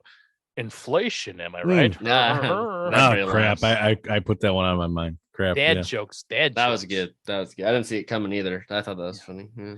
So he buys the blood, he buys the lilies, he goes to the castle. Grandpa's on top of the castle screaming at him, hurt. We've seen this in the trailer. I Yep. broke the mold with you in it. I got out. This Like- was also funny, I thought, but before this, where like Herman's like psyching himself up and he's like dancing around. Yeah. He's scooting his way backwards. He's like, Herman's backing it up, baby, backing it up. And then Grandpa's like, what the heck are you doing down there? Yeah, that was kind of entertaining. I think you talking about it made me chuckle. I did not laugh during the movie at all. Herman gets the castle. Grandpa yells at him. Grandpa comes down. Herman keeps yelling at him. He's like, why are you yelling? I thought you liked it, which was almost the joke that made me laugh. Almost. I was so close to cracking a smile. A slight smirk, almost. Yeah, your mouth Yes. moved maybe an inch or something. Yeah. I was like, I had to compose myself after that. Pause. Did you walk just go away. That you give like a acknowledgement, That's funny. Yes. It's funny when someone pauses and goes, "That's funny." Mhm. I hope some like super fan takes this, switches up, makes a black and white version, then also adds in the canned laughter. Topher Grace, make the ultimate cut that makes this a 7-minute movie with canned laughter. Not even Oh, 7. please. No, not even like 7 minutes. I'm saying like take this and like switch it all to black and white, throw in the cheap canned laughter we're used to seeing. and just do it that way. Because I think like Derek, you didn't laugh at all, but they throw like there's a bunch of jokes they throw in there that none of us laugh at, but you guarantee they would ramp up the. Oh God, yeah. Yeah, it would be going on and on. That kid would be constantly. cracking up at all these jokes. You're right, Keith. 100% right. Would help us know what's supposed to be funny. And it might even make you chuckle because it like laughter is contagious, right? So even if the fakest of laughter. Yeah. True. So Grandpa hates Herman 100%. Then they have a dinner. Lily cooks some scorpion or some shit. Herman, Lily, and Grandpa are all at dinner. Herman insult jokes Grandpa. Like, how do you keep a crotchety old asshole grandpa vampire in suspense?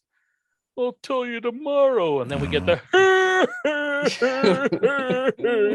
which I will give, what's his name? Jeff Daniel Phillips. Jeff Daniel Phillips credit JDP. for his Herman laugh is top notch. Yeah, he nailed it with that for sure. Mhm. He doesn't do a Fred Gwynn impersonation, which is great, Mhm. but he does take that laugh and does his best at making it his own.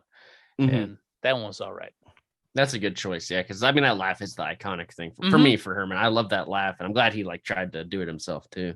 To me, when I think of Herman, I think of that laugh and I think of the temper tantrums. Yeah, He doesn't really do a temper tantrum in this movie. Yeah, not really. He like pounds the piano and breaks it at one point.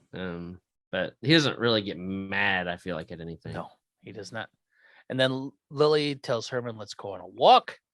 Grandpa's like, your scorpion was undercooked. Well, he's pissed that one guy comes over and suddenly we're getting scorpion casserole when he apparently asks for it. And nobody ever. Oh, makes was it. was that some of the grief? I lost that bit. Yeah, I think he says that he's like, he comes over, we get that. I ask, nobody does anything. Yeah. And then I think that's where Grandpa tells Igor, it's like, we have to do something about this Herman Munster. And then you're like, okay, we've established the antagonist of the movie, finally, 50 minutes in. Because that's literally the 50-minute mark is when the montage starts. So like, it's like halfway through in, the movie. Yeah. Yes. We're like, this is the antagonist. This is what the movie should be. Herman, Lily, Grandpa doesn't want them together. That's a good Right? setup, yeah. That's it. It's very simple, but whatever. Yeah, well, yeah, we got a lot of plot to, like they want to cover a lot more ground than just a love story in this, yeah. It took 50 minutes to get through all that. Mhm. 50. Holy shit. And this is the point where I pause and I'm like, 48 minutes down, 1 hour to go. And they're on their walk and they're confessing their love to one another. When I saw you, I'm just a simple girl. It's like she's almost William Shatner. Yes. Like, I don't understand what her cadence is. It's Her terrible. cadence is horrible. Like, you're that William Shatner. That's like a right on. I'm just a simple girl looking for love. Yeah. Like, Damn it, Jim. I'm Yes. a vampire. Damn it, Jim. I'm a vampire, not a Casanova. I don't even know. Yeah, Terrible. I mean, yeah. Lily never spoke like that in the show, I feel like I kind of get what she's trying to do, but like that's not how Lily ever sounded either. So I don't know what that. I'm going to tell you what, watching the Munsters and then just listening to the Munsters are two different experiences. Because when I hear the clips that we throw into the episode, yeah, Lily sounds crazy. Oh, really? Like always. Check it out. Like it sounds like a robot, like a speaking spell is spitting out her lines Mm-hmm. when you just Okay. hear it. You need the visuals to give it like some sort of context. Right. Okay. Well, it doesn't help that. What's her name? Sherry Moon, zombie in this. She's always holding like up her hand, like up in front of her face the whole time. I hate it. I don't Mhm. understand why she's doing that. It does. I don't. She just really kind of annoyed me in this. It was too much. It was So- too much. Here's what the skooma would have investigated if we had a skooma for this one. Has Mhm. Sherry Moon Zombie done anything not Rob Zombie related? Yes, but I don't remember what it was. So that was my question. Is she just not good, or is he just a bad director? Like are his scripts and his both. directions so shitty that no one can act that through that? No, If there's given good the oppor- performances in his movies, I'd say, but yeah, and I think she's decent in some of his movies as well, but she's also not good in some of his movies. So. I can't tell. Like I've only seen the one Um, movie and I don't know. Yeah, Let's see. She's in some of those music videos, Thousand Corpses. Yeah, I don't Those like her reject- character in that. She's like her character's called Baby, and she has like a real Oh God, annoying. Yeah. man, I just had like a 25-year-old flashback. Ugh. Halloween 2. Yeah, she's Actually, okay in those. She is in the episode that he directed of CSI Miami. Really? Oh, interesting. But is she in anything that Rob Zombie didn't do? Which is a question. Toolbox Murders. What the I don't fuck is think that? Like, is The there movie, any- but she's in that. That's a Toby Hooper thing from 2004. I don't Historic even know who Hollywood Host. Toby Hooper. Texas Yeah, Chainsaw the- Massacre director? Didn't he also do he did Poltergeist? Well, Now, Steven, yeah, he he directed it. supposedly did Poltergeist, but he went loony while doing it or something. And There's some Spielberg, contention yeah. about it. We don't know for sure what happened there. Yeah. Oh, well. Anyway, I don't know who it is. Sorry, Derek. I thought that one was. I just one of my want to know if she had done things. anything not directly from her husband. I think it's just one thing. Yeah, just one. Yeah, everything else is all stuff. She's in the Werewolf Women of the SS. She's in the Halloween 2. She did an episode of Californication. I don't think he did. The Haunted World of El Super Beasto is one of his things, and she's in that. Yeah, all the stuff is just him saying, "Hey, honey, I need somebody in a movie." I'll give dude credit. He's loyal. He Mhm. he puts his wife in as many starring roles as he can. He brings in the same people over and over again, and that's cool. I have no problem with that because Yeah. like some of the greatest directors stick with the people that they Yeah. love. Like Christopher Nolan uses a lot of the same people over and over again. too, right? Scorsese has Yeah, him used too. De Niro and DiCaprio and Pacino, and it's like Del it's just- Toro uses a lot of the same Yeah. people. exactly. I'm cool. Only with that. difference is those people can act their asses off. Yeah, and the movies are usually better. Mm-hmm. Like way better. These people. It's either bad, like you said, bad directing or bad script as well, and they're also not great actors. I maybe it's perfect. Like Scorsese gets those people that he works with because they're all great actors and they match up well with Yeah, a great script and a great director. And we're getting the equivalent of what we should be getting for the Oh. I get the bargain bin swap meet 6 Mhm. for 10 of Yeah. Scorsese's. That- 6 that- directors for $10. we're getting Guess I'll the take type Rob of Zombie. we're getting the type of actors that should be in a Rob Zombie movie. Yeah, you only get. I'm picturing the bargain bin. Pick 6 directors for $10, and you got 5 in your hand. You're like, fuck.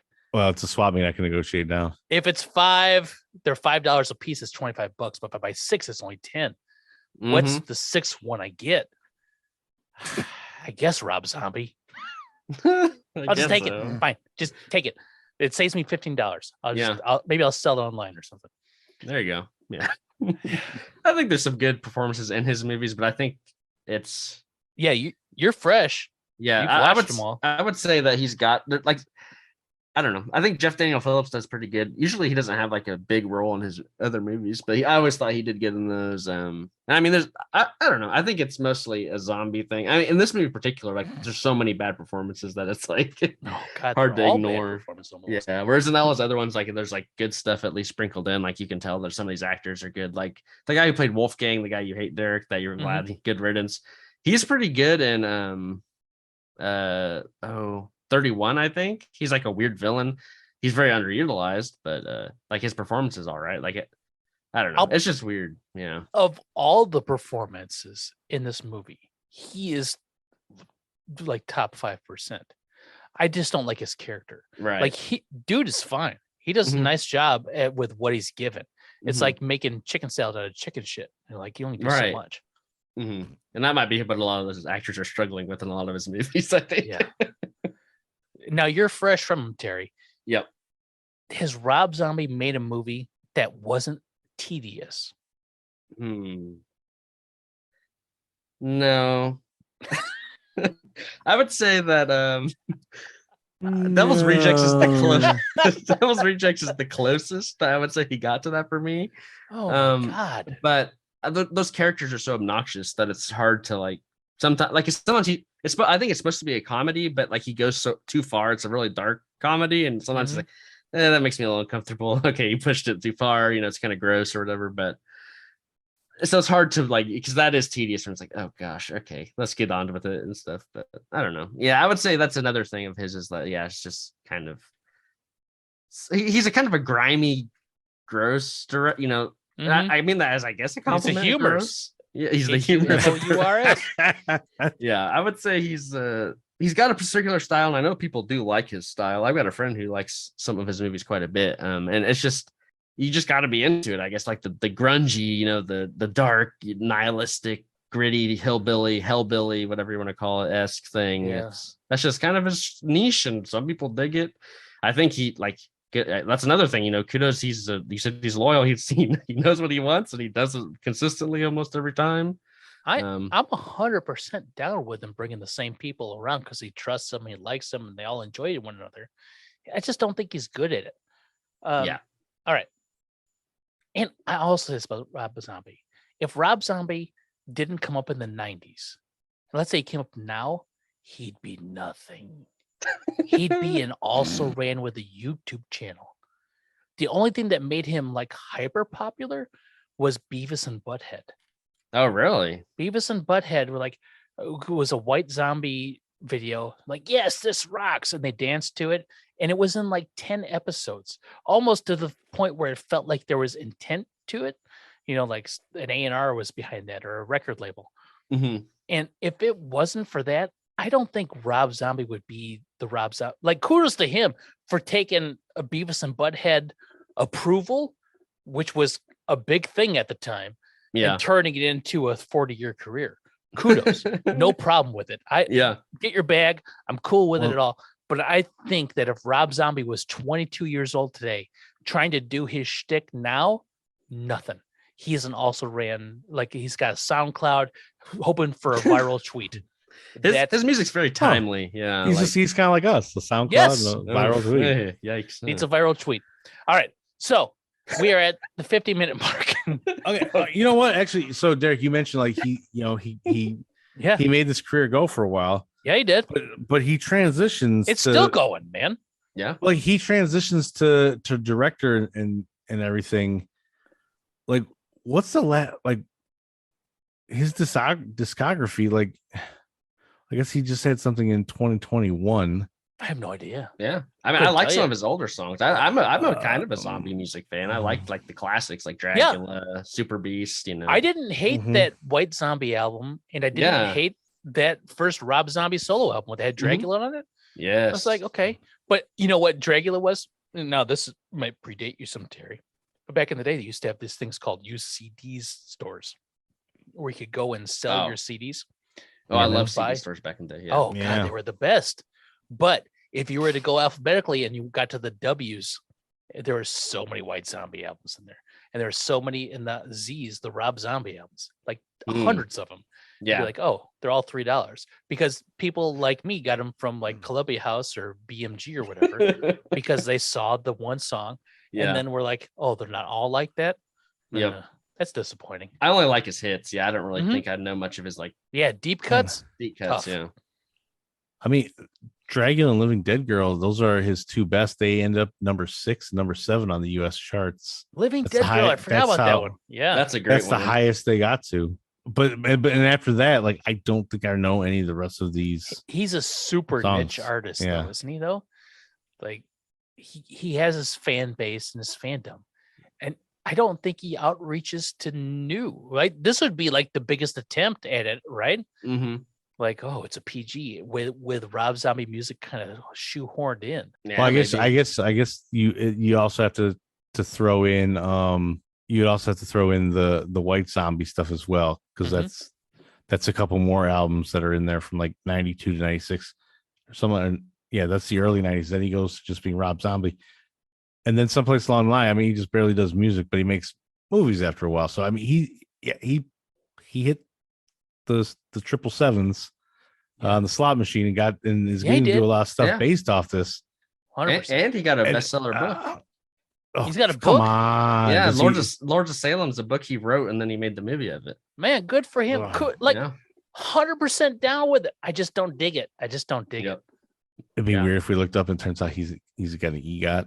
He's got an EGOT. Him and John Legend stood around with their EGOTs. Yeah. Like Mhm. Rob Zombie, like 100%, I'm cool with whatever. And he was very quintessential 90s, right? Yes. White yes. dude, dreadlocks, weird top hat, kind of like this neo punk, but grunge Yeah. horror. I don't even know how to explain it. And then like he was like on that cusp of like he was like on that wave, early wave of the electronic music, like the techno metal mixed thing. with guitar, like Mhm. hard heavy metal techno. Industrial metal, yeah. Yeah, and like all that stuff. Yeah, industrial metal, cool. But he was very mainstream. After Beavis and Butthead, he became like the Green Day of that, Yes. right? And that's fine. Yeah. Super cool. Things I like about it, things I don't get or care about, Mhm. and more power to him. But man, he has parlayed that into what 10 movies Yeah. and still going. That's Yeah. that's impressive. Yeah, he's got a strange career, and I mean, But I think it's guarantee worked out. if he somewhat. was 20 years old now, he would be a nothing. I I guarantee it. probably. And it's just very product of the time. And Yeah, he turned it into definitely. something. Good for him. Right place, right time. Yeah. For sure. Lightning in a bottle. I wish if everyone catch lightning in a bottle, then it would be lightning in a bottle. All right. So That's 50-minute true. mark. We're here. By the way, We're not gonna dive too deep into the plot. By the way, we're just gonna. yeah. By the way, in looking at just like the tomato meter though, like You say tomato meter? I say Yeah. thermometer. I really do. Wow, is Herman Yeah. in the call here? three You say three tomato, from I say hell. tomato? 3 from Hell is his highest rated movie. Really? It gets a 58%, I did not like that one. and Devil's Rejects gets a 54. Much better, maybe. What's House of a Thousand Corpses get? 22? 20. No, It gets a 65 audience. one of my least favorites of his. And Devil's Rejects gets a 78 from the audience. That one is way better. So, Mhm. well, since we're on this tangent, when Yeah. House of a Thousand Corpses came out, I worked at a movie theater, and I had a Oh. friend who was really into the idea of it. So much so that I was like, I'm into the idea of it too.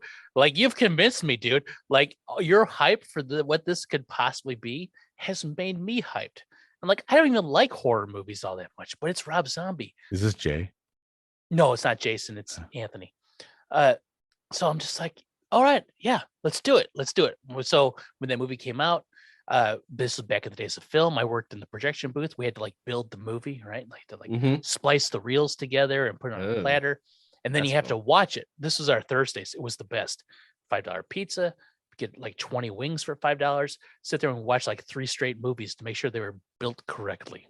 That sounds amazing. Oh God, it was the best. Splice porn in I every saw so many. every movie in that year and a half I worked movie theater. Every movie, including House of a Thousand Corpses. Like, so excited about this movie. I had no real interest in it until my friends were so hyped about it. I had the one sheet, the poster at my house. I'm like, man, House of a Thousand Corpses. We sat down with our pizza and our wings. We watched that shit. I was like, holy fuck, what have I witnessed? And not in a good way. Not like, oh, my life has changed. But I'm like, man, this is really bad. And they're like, they're like that gritted teeth smile. That was good, huh?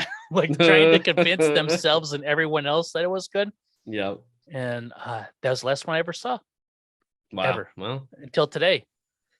until today, it all comes back around. Yeah. Oh. Yeah. I mean, yeah. Maybe someday, Patreon will dive deep into the Rob Zombie catalog. I'd love to. I'm not big into horror movies, but I Mhm. give it a go. Dang, I should have saved it then. I shouldn't have watched all these movies. Well, you can be our tour guide, Terry. You're like Speaking- the person in their headphones walking us through the Oh, yeah, there you go. collage.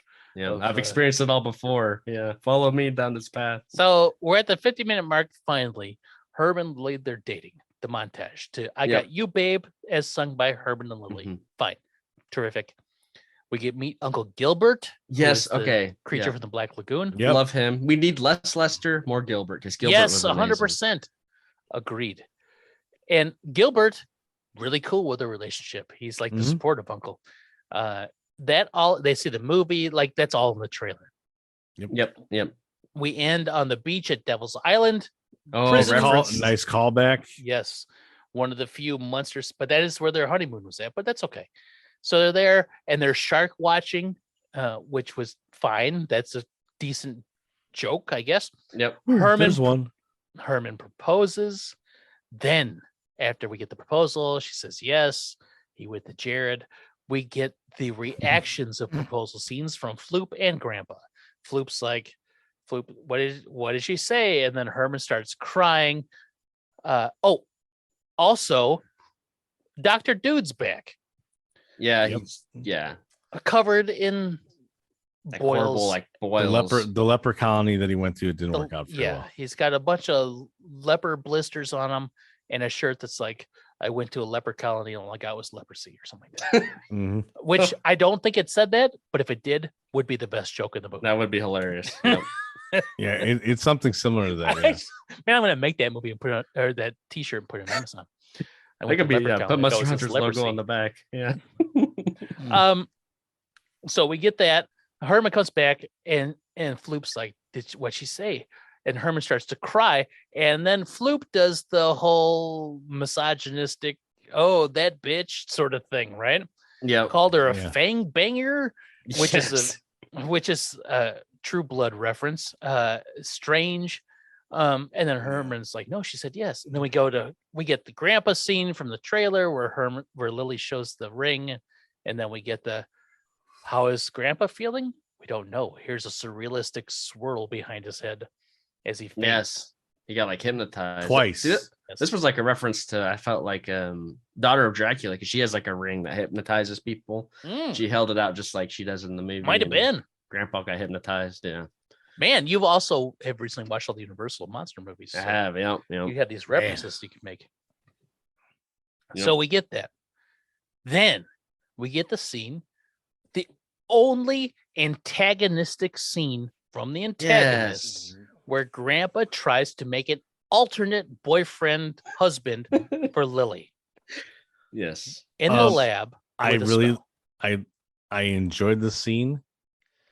Again, because he's got his spell book, 100% referential, but it's great. He gets it to flip without. He's like goes through the same way he did. Trying to find poisons and potions in the episode that we're familiar with, and then he does the typical grandpa thing of, all right, a dash to this, a dash to that type thing. And so I think this might be the first part of the movie that I actually enjoyed. Yeah, because I was like, ooh, I know what's going on here. Yep. I like this a lot. This was funny, I thought. Yeah. And this was the closest to the show I think the movie's been yet. Yep. Right. For sure. And that's just like dash of Tarzan chest hair, shoe from Fred Astaire and Gene Kelly. So you can be a good dancer, blah, blah, blah. So Grandpa does a spell, creates a dancing monkey man. Yes. And then realizes that, oh shit, that wasn't Tarzan, that was Cheetah's chest hair, Tarzan's loyal monkey friend. Yeah. Oh, is that what I thought he meant like That's a what it literal is. cheetah, and I was confused. I was like, what? Cheetah is Tarzan's little monkey. Oh, okay. Yeah. That makes more sense. Mm-hmm. That this was funny, yeah, because he just I wanted more of this monkey man. Like I thought they were gonna compete, like I Herman and wish. this monkey guy. That's a good movie, or a good concept at least. This is the only moment where the antagonist of the movie does something antagonistic towards the hero, but doesn't affect the hero in any way whatsoever. Yeah. I think he literally like throws in the towel. He's like, oh well, and he kind of gives up at that point. It's like, no, I want to see more of this. He tells him to go somewhere. And it just it just dances off stage, and that's all we see. And that's because we're at the 58-minute mark and the wedding starts. The wedding starts now. Yeah. So remember when we said Lester, Zoya told Lester, you got 2 weeks. We're still within that 2-week window. I guess. Yeah. Because the wedding starts. There's Herman's got coffins married in showing 2 up. weeks? Yes. Oh yeah, they're not together very long. Mm-mm. Wow. We have True coffins showing up. We have plague doctors bringing people in. That's all kitschy, like Pulse style. Like, cool, look. The plague Mm-hmm. doctor thing is played out, in my opinion. Yeah. But Hmm.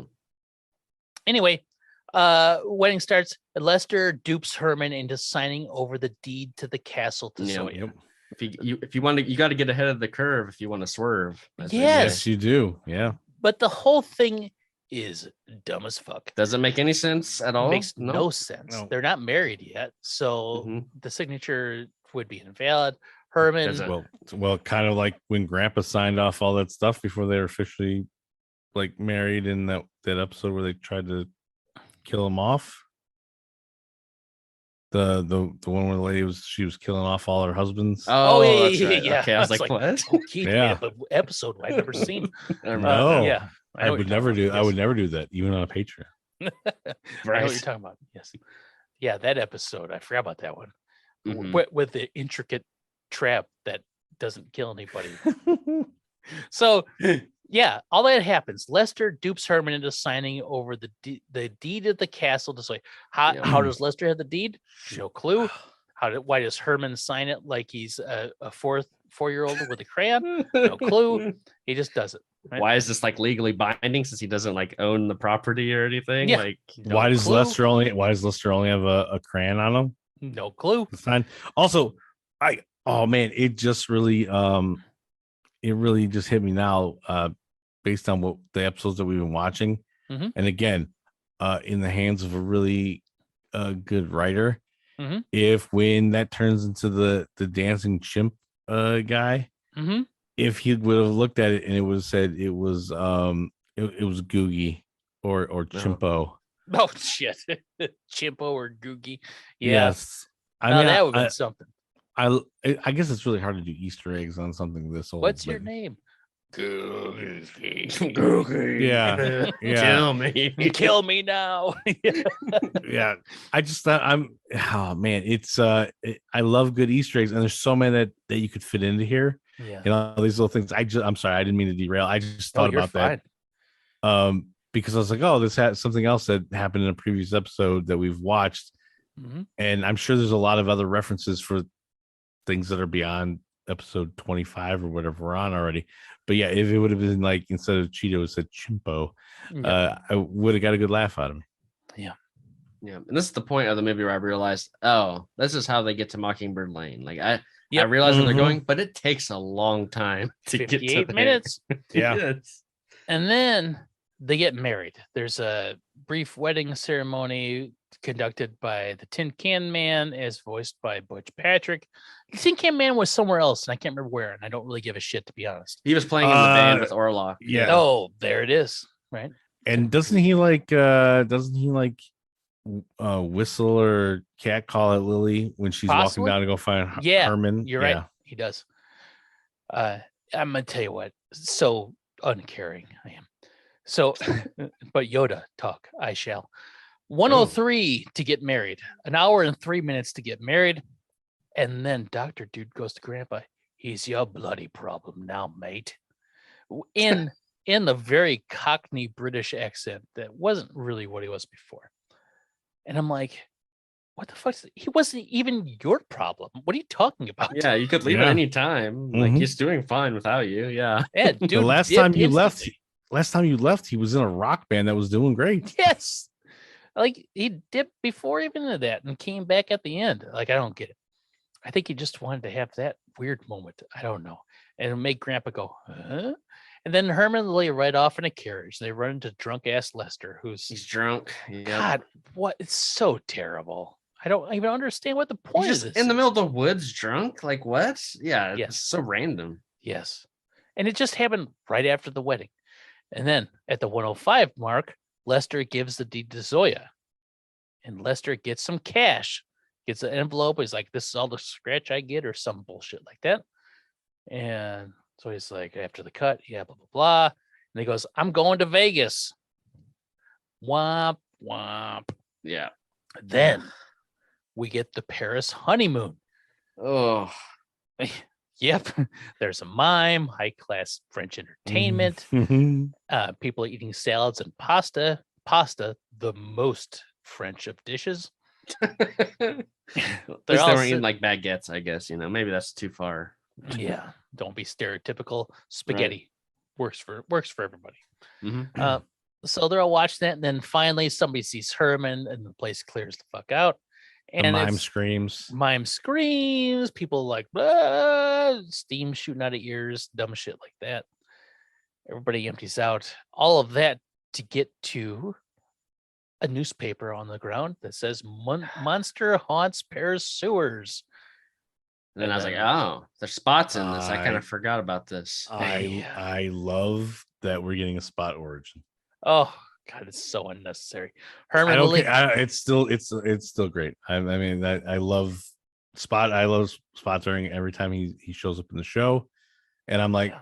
oh, we're not gonna find out about the other Munster characters, but man, we finally learned when they got Spot. He's just So- a little guy. Yeah, you're right. Herman Lilly go down to an empty sewer. Like, oh, why is it so empty? I don't know. But something about like, I don't know. Figured there'd be crowds, but whatever. Because there's a monster down there. And then Herman finds the monster, and he's a wriggly little guy, and he's so cute, and he is Spot. I'm like, oh boy. He's little. Yeah, he's like, I don't know, but not even alligator size. He's like, Yep. I don't know, iguana? That seems about I right. would say he's like baby alligator size, or like Oh, adolescent alligator okay. size. Teenage alligator. Teenage, yeah. yeah. Teenage Mutant Ninja Gators. Mm-hmm. I'd watch that. That sounds I would awesome. too. Yep. So then we get Grandpa finds out about Zoya. That name sounds familiar. I believe he's one of your exes. Oh yeah, I married that broad, or some like weird statement like that. He said man. she swore she'd get revenge on me, but they all say that. Yes. I thought that was pretty good. Yeah, it's funnier when you say it. Oh, thanks. Oh, Munsters too? Oh, maybe I get to be grandpa. Ooh. Yeah. And so like Zoya. Can we make our own Munster movie and I'd Terry love can to. be Grandpa? I would make a Munster movie in a heartbeat. So Zoya's getting revenge. Here's the deed. You're getting evicted. Blah blah blah. Cut to Herman and Lily getting ready to bang. Herman's watching French Woody Woodpecker, and he can't Well, follow it one bit. And we that- watch way too much Woody Woodpecker, Well, that's what gets Herman going, I think, Yeah. but we watch Yeah. so much of it. Yeah, Lily's it's in too there like much. flossing or some shit. She's like Mhm. almost ready. He's wearing like a onesie pajama. Yeah, Yeah. he's like getting lonely. He's like patting the bed. Yeah, it's Yeah. like, wow, he's see, Yeah. there's a lot of DTFing in this movie. There is a lot of and DTF in this movie. Herman definitely DTF in this movie. Floof is in the corner, ready to It's behind the blinds. pound it. DTP. Pound it out. Mhm. So then cut back to Grandpa. He's interrupting them, right? Like he knows where they're at. He tracked them down instantly, knocks on the door because time doesn't matter in this movie. Knocks on the door with champagne. Herman's like, oh, that's my champagne. Room service is so terrible. They always quit when they answer. Blah, blah, blah. The dumb Munster jokes. It's Grandpa. He grabs the champagne, doesn't notice it's Grandpa. Gives him a tip, doesn't know it's a Grandpa, opens it up, it is Grandpa, notices it's Grandpa. It's like, what are you doing here? I'm ready to bang your daughter. Just let me fuck your daughter and leave me alone. Yeah. Quick cock blocking, old man. That's pretty much what it is. But he's like, your dipshit husband gave away the deed to the house. And in one of the most impossible moves in real estate law ever. But then they're like, oh, what's that lawyer in the back of the paper? It's Shady Magoon. Oh, And I wrote what the heck? Shady Magoon -- wow. Yeah, really clever there. Yeah.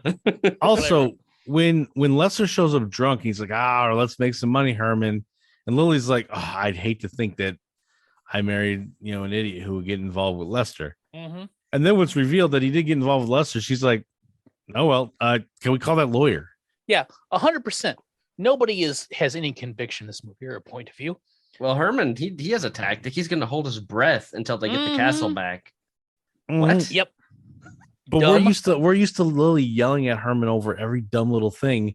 And she Yeah. threatens something at one point and then doesn't follow through. Yeah. Too forgiving. She should use her like laser zapping moves on Herman, Yeah. Or sucker punched him like in that one episode. I like Sonny Liston. Yeah. Ooh. Yes. Shady Magoon. Wow. Ugh. So she says she's going to call him in the morning, please get out of here, old man. We're ready to have sex. Yeah. So Her- now her- we're back at the castle. Lily's calling him Magoo, and she's like, sharks.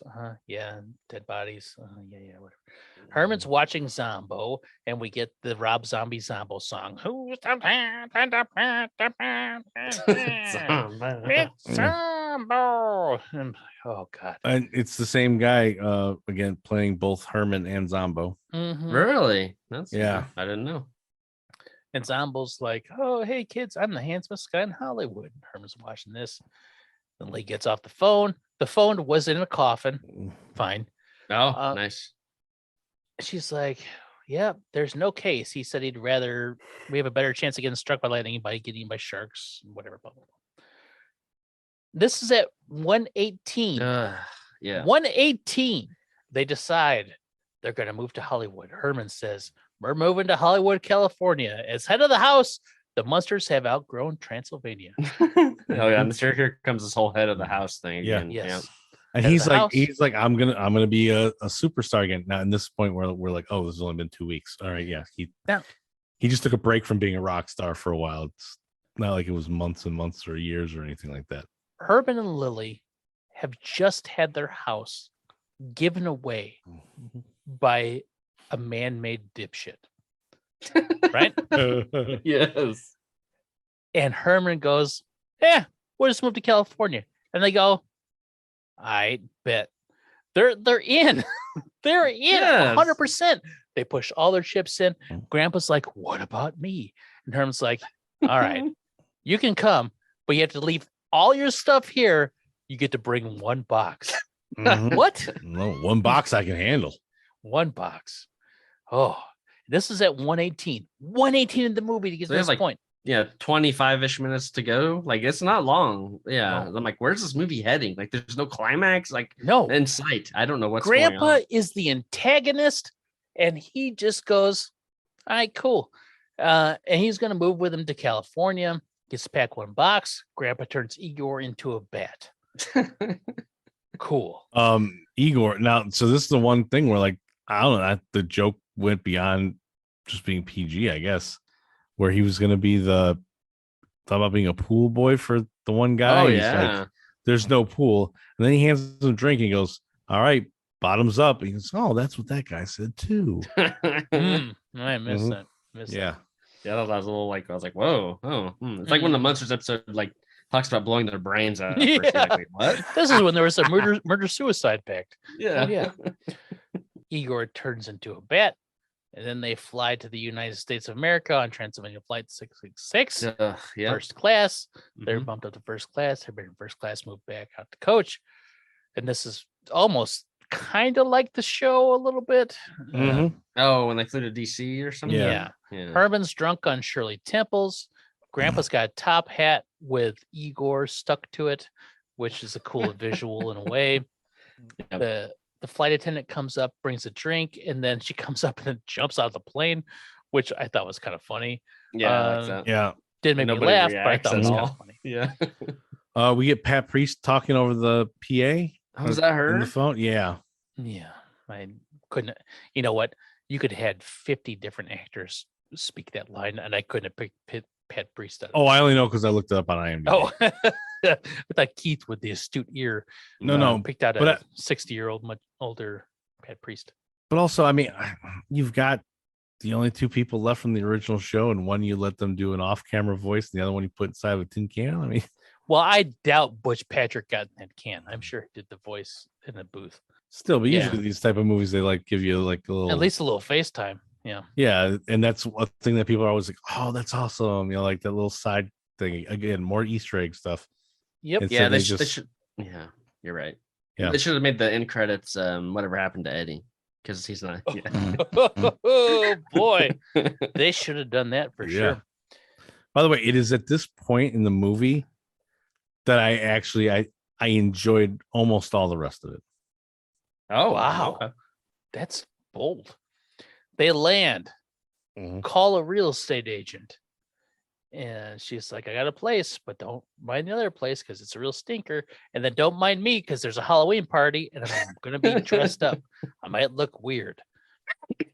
Oh, Mm-hmm. and they're like, oh, why would she say that? She says, she said she looked like she would be weird. Oh, God. Didn't want to startle us. Yeah, didn't want to startle us. But by the way, why isn't she just dressed as Elvira? I don't know. Should have, might as well. Yeah, I don't know. She's Barbara Carr, the real estate agent. So then we get this crazy surrealistic shot, Yes. half animation, half live action of them driving in a convertible through Los Angeles Mhm. to their destination. By This the way, is also weird. before they did that, when she passes out, and Oh, then God, I forgot about that. and then she comes to, it reminds me exactly of that scene that you love so much at the end when Lester With shows Lester? up in the show. Yeah. I was like, wow, They- that's another thing like that we've seen before. They do that camera angle, Yeah. but they still do thank God they took the sound effect of that. That like when she passes out. Yeah. Right. But Yeah. yeah, they come to the door. She answers it. She's in green makeup like a witch. They're Yep. the Munsters. She faints out of surprise and comes to. She's like, I'm sorry, your costumes really freaked me out. Yeah. Whatever. Then they had the surrealistic, half animated, half live action convertible drive to Mockingbird Lane. Which I kind of wish they just would have done more of that throughout the movie. Because it Exactly. actually was very Like fun. they didn't commit to it. I guess it might be a budget thing, but like if you're not going to do it everywhere, just get rid of it in general. The credits, the first round of credits, it does like a very similar thing Mm-hmm. as well. And I'm like, yeah, why don't we just layer that in? a But this couple to me different falls places? in the same like the emotions as an animated sequence behind their heads and stuff like that. Just if you're gonna do it, commit. Mhm. Don't treat it as like some also ran sort of thing. Mhm. So then they get to the Mockingbird Heights. Here's the house, but they're infatuated with the Munster house, and they're like, "Oh, she's gonna try to rip us off. She wants to sell us that dud."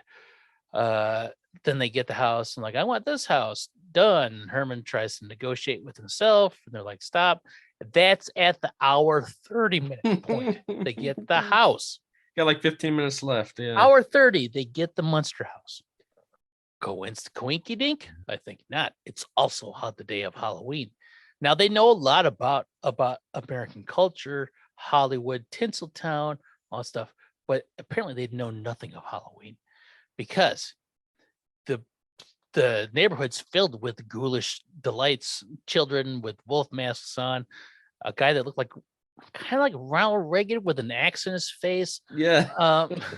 Lots of weird costumes. Very creepy. Yeah, they don't make the connection that it's Halloween. There's a block party. They go out. They get that scene like, what now? We got our house. So they go out to the block party. They dance. We get the weird dance scene. Then we get kind of a callback to the very first Munster episode where Herman wins the costume contest. Yeah. I like that. Yeah. Nice callback. And then and the costume contest was brought to you by the 3 morticians that run the funeral parlor. Yeah. Something good burying grave. Yeah, whatever. I forget what the first guy's name is. But we've never heard him say anything other than the parlor during an episode. So I was like, I assume that's probably going to be the same name. Yeah. Maybe they reveal it. Yeah. Don't know. Yeah. So the Monster family, they call them, they figure out that they're talking about them. They go up there, get their $1,500 check. That's a lot of money. They missed the opportunity to do 5,000 because 5,000 is like the magic number in the Yes. Munsters. I so wish they would have. Yeah. So they get this check, and then Grandpa's like, "We just been moved here, and my dumb son-in-law needs a job." Okay. All right. Then the old guy, creepy morticians. Mhm. They confront Herman to give him a job. We need somebody to move people from casket to casket or some dumb shit like that. Yep. Okay, cool. They go back home and go to bed. Herman's all excited, got a job. It's like, I need to make a good impression. Next morning, they're getting breakfast, gotta get going. The Raven appears out of absolutely nowhere. Yeah. Bam, loved it. I guess it You comes bl- with the house, or does it like I did they bring that guess. with them? Yeah, it must have been in there already, and he's just like, Time "You for run work, late." dummy. Yeah, Nevermore. Throws that in there. Somewhere in there we got a darn, but it wasn't a very Yes, good yes. He got darn, zapped by darn. lightning. It Yeah. was like real quick, darn. And then Herman's like, well, I can't be late for work. And Lou's like, Yep. I packed you lunch. Is it Mickey Mouse shaped cookies? I don't know. Some dumb shit like that. And she's like, you'll have to see. He walks out the door. It's sunny. He's like, what a crummy day. Yep. And then he's he wearing freaks. he's wearing a red like he did in the colorized version of the Yeah. Munsters. Oh, is he? Yep. So he walks out. It's like crummy day. It's so sunny. And then he freaks out because it's the late 50s, early 60s suburbia white Yeah, neighborhood. people out Kids on mowing their bikes, lawn. Yeah, Mowing lawns, lemonade It's a kid- stands. He's like somebody on his porch literally handing him lemonade. Is Mhm, yeah. mhm. mhm. Herman, not down with it. He freaks out, hyperventilates, runs back in. He's like trying to explain it to the family. It's like, I don't know. And Lily says something. We have to treat everybody the same, no matter what they look like. Then there's a knock on the door. They freak out. But guess what? It's Uncle Lester. He has returned. And you know what? He's got a check for Herman because he went to Vegas and made it rich. Herman looks at it and goes, I'm rich. They all What? dance. Credits. What the Yeah. fuck was that? what kind of in classic Munsters fashion? This ending doesn't make any sense. It's out of nowhere. Come Yeah. on. The scene when they walk out, when Herman gets them to go out and look outside, Mm-hmm. and Grandpa and Lily both put their hand up to their mouth, like, and Herman's like, "See, I told you," and then they go back in. Is like, fuck, come on, like. But at the same time, like this whole part here, I enjoyed because of the fact that I recognized it. Mm-hmm. It's Yeah. what the Munsters are to me from what we've watched so far. And also, here's the other part where I'm like, get to this in the first like 15, 20 minutes, Yes. have Lester show up, and it's just a scheme to sell the house Yes. or something like that, and make that the whole thing. And then obviously, like, you can introduce Eddie and Marilyn all along the same way and get us like the full Munster family. Mm-hmm. Like, give Yeah. us the back. You know what? Everybody wants the backstory on Marilyn. So find a way to give it to us. You set up this whole premise of here's the Munsters as you would know them, but we gave you a really trippy, like, maybe you're doing mushrooms or something leading up into it, and then bam, here you go. And so 10 minutes of the movie I enjoyed. Man, And that's and it ends but it also ends the same way that I expected Munsters episode to end, in just a stupid fashion. They never tell you how much money they got either. No, Yeah. But they all their eyes bulge out. And from what I know, the Munsters are never rich. They're always wanting money. So I don't know, Mhm. like, Yep. what. This is such a weird plot point. Yeah. Yeah. it is. I've seen a lot of movies. Now I haven't seen every movie, but I've seen quite a few. This might Green be- Lantern. I haven't seen Green Lantern. This might be one of the worst endings to a movie I have ever seen. Like, I'm not even exaggerating. I Wow. think this ending, the final 10 minutes of this movie, are some of is the worst cinema I have ever seen. Dang. But what's weird is like I kind of like almost unironically, it's like, but I wouldn't have it any other way, right? So Munsters. Oh God. But in all reality, it would be nice to have just a good ending because I'm always happy with the Munsters too when they finally pull it off. So yeah, Hey, this isn't just it- sucks. Isn't back in the episode when Lester shows up, isn't like they're like, oh God, Lester. So like, aren't they annoyed with him for some reason? Yes. They don't like Yeah. him because he's like always broke and is asking for money, which I get. That's fine. He's a deadbeat brother. Mhm. Cool. Yeah, because Lily had to get a second job or something, right? Isn't because Herman gave like $5,000 to Lester, Yep. Yeah. and Lester comes back and like, here's your money. Oh, you know what? Maybe it's a callback. Yeah. Lester Yeah. comes back and he's got the money, but it doesn't work in this movie because it's been No. so long since that No. happened. Because And it's like, a goddamn fucking movie. It yes, doesn't work. It doesn't. Oh God, it's so terrible. yeah. That could have been a fun movie, like Herman and Lester hanging out in Vegas, like that. That'd be great. There's lots of ideas in this movie that could have been cool little things. Yeah, And it's like Zombie, he's got some ideas. And he's like, he knows how to make like a specific shot. He's very Zack Snyder in that way. It's like, I can make a very specific shot that I think will be cool, but I don't know how to make the pieces that connect the shots to make a movie. Yeah, I'd agree with that. He's a bit, I think he is like a quote unquote visionary. Like, I think he knows what he wants, but it's just a disjointed mess to most people. So, Yes. On Rotten Tomatoes, I'm going to read a good review and a bad review from top critics. Good review. As a movie, it's nothing but loose ends, a lukewarm stew of concepts that haven't been stirred enough to combine in cauldron. But as a faux television pilot, the actors, the sketches, the sight gags, and the puns mesh together endearingly. That's from the AV Club. Sometimes which surprises me. Yeah. And then another top critic says, this is a negative one. Zombie just seems to want to live in a peaceful, eccentric world where creatures can party down and suck some blood without having to work. I'm telling you what, the way it's broken, I always, because suck is at the end of the line. I'm like, what's next? So blood. Without having to worry about any of the normies bothering them. The appeal is understandable, but it doesn't make for much of a movie. Okay. And I think that is a very polite negative review. Yep. Very well worded. I like that. Yeah. But then we poll the listeners. Then we have some. Yes, we did. Thoughts. I went out and I asked, "Hey, y'all, we're gonna record a movie. We're gonna record a movie. We're gonna record a podcast on this movie. Give us your thoughts, opinions, ideas, what the fuck ever's about it. We'll read them." So we have one from our friend Tivis at another Munsters podcast. Yeah. He says, I had a lot of fun with it. Not so sure my wife did, but at least she didn't complain loudly. Laughing face. Awesome. Well, I'm glad he had fun. God bless you, Tivis. Yep.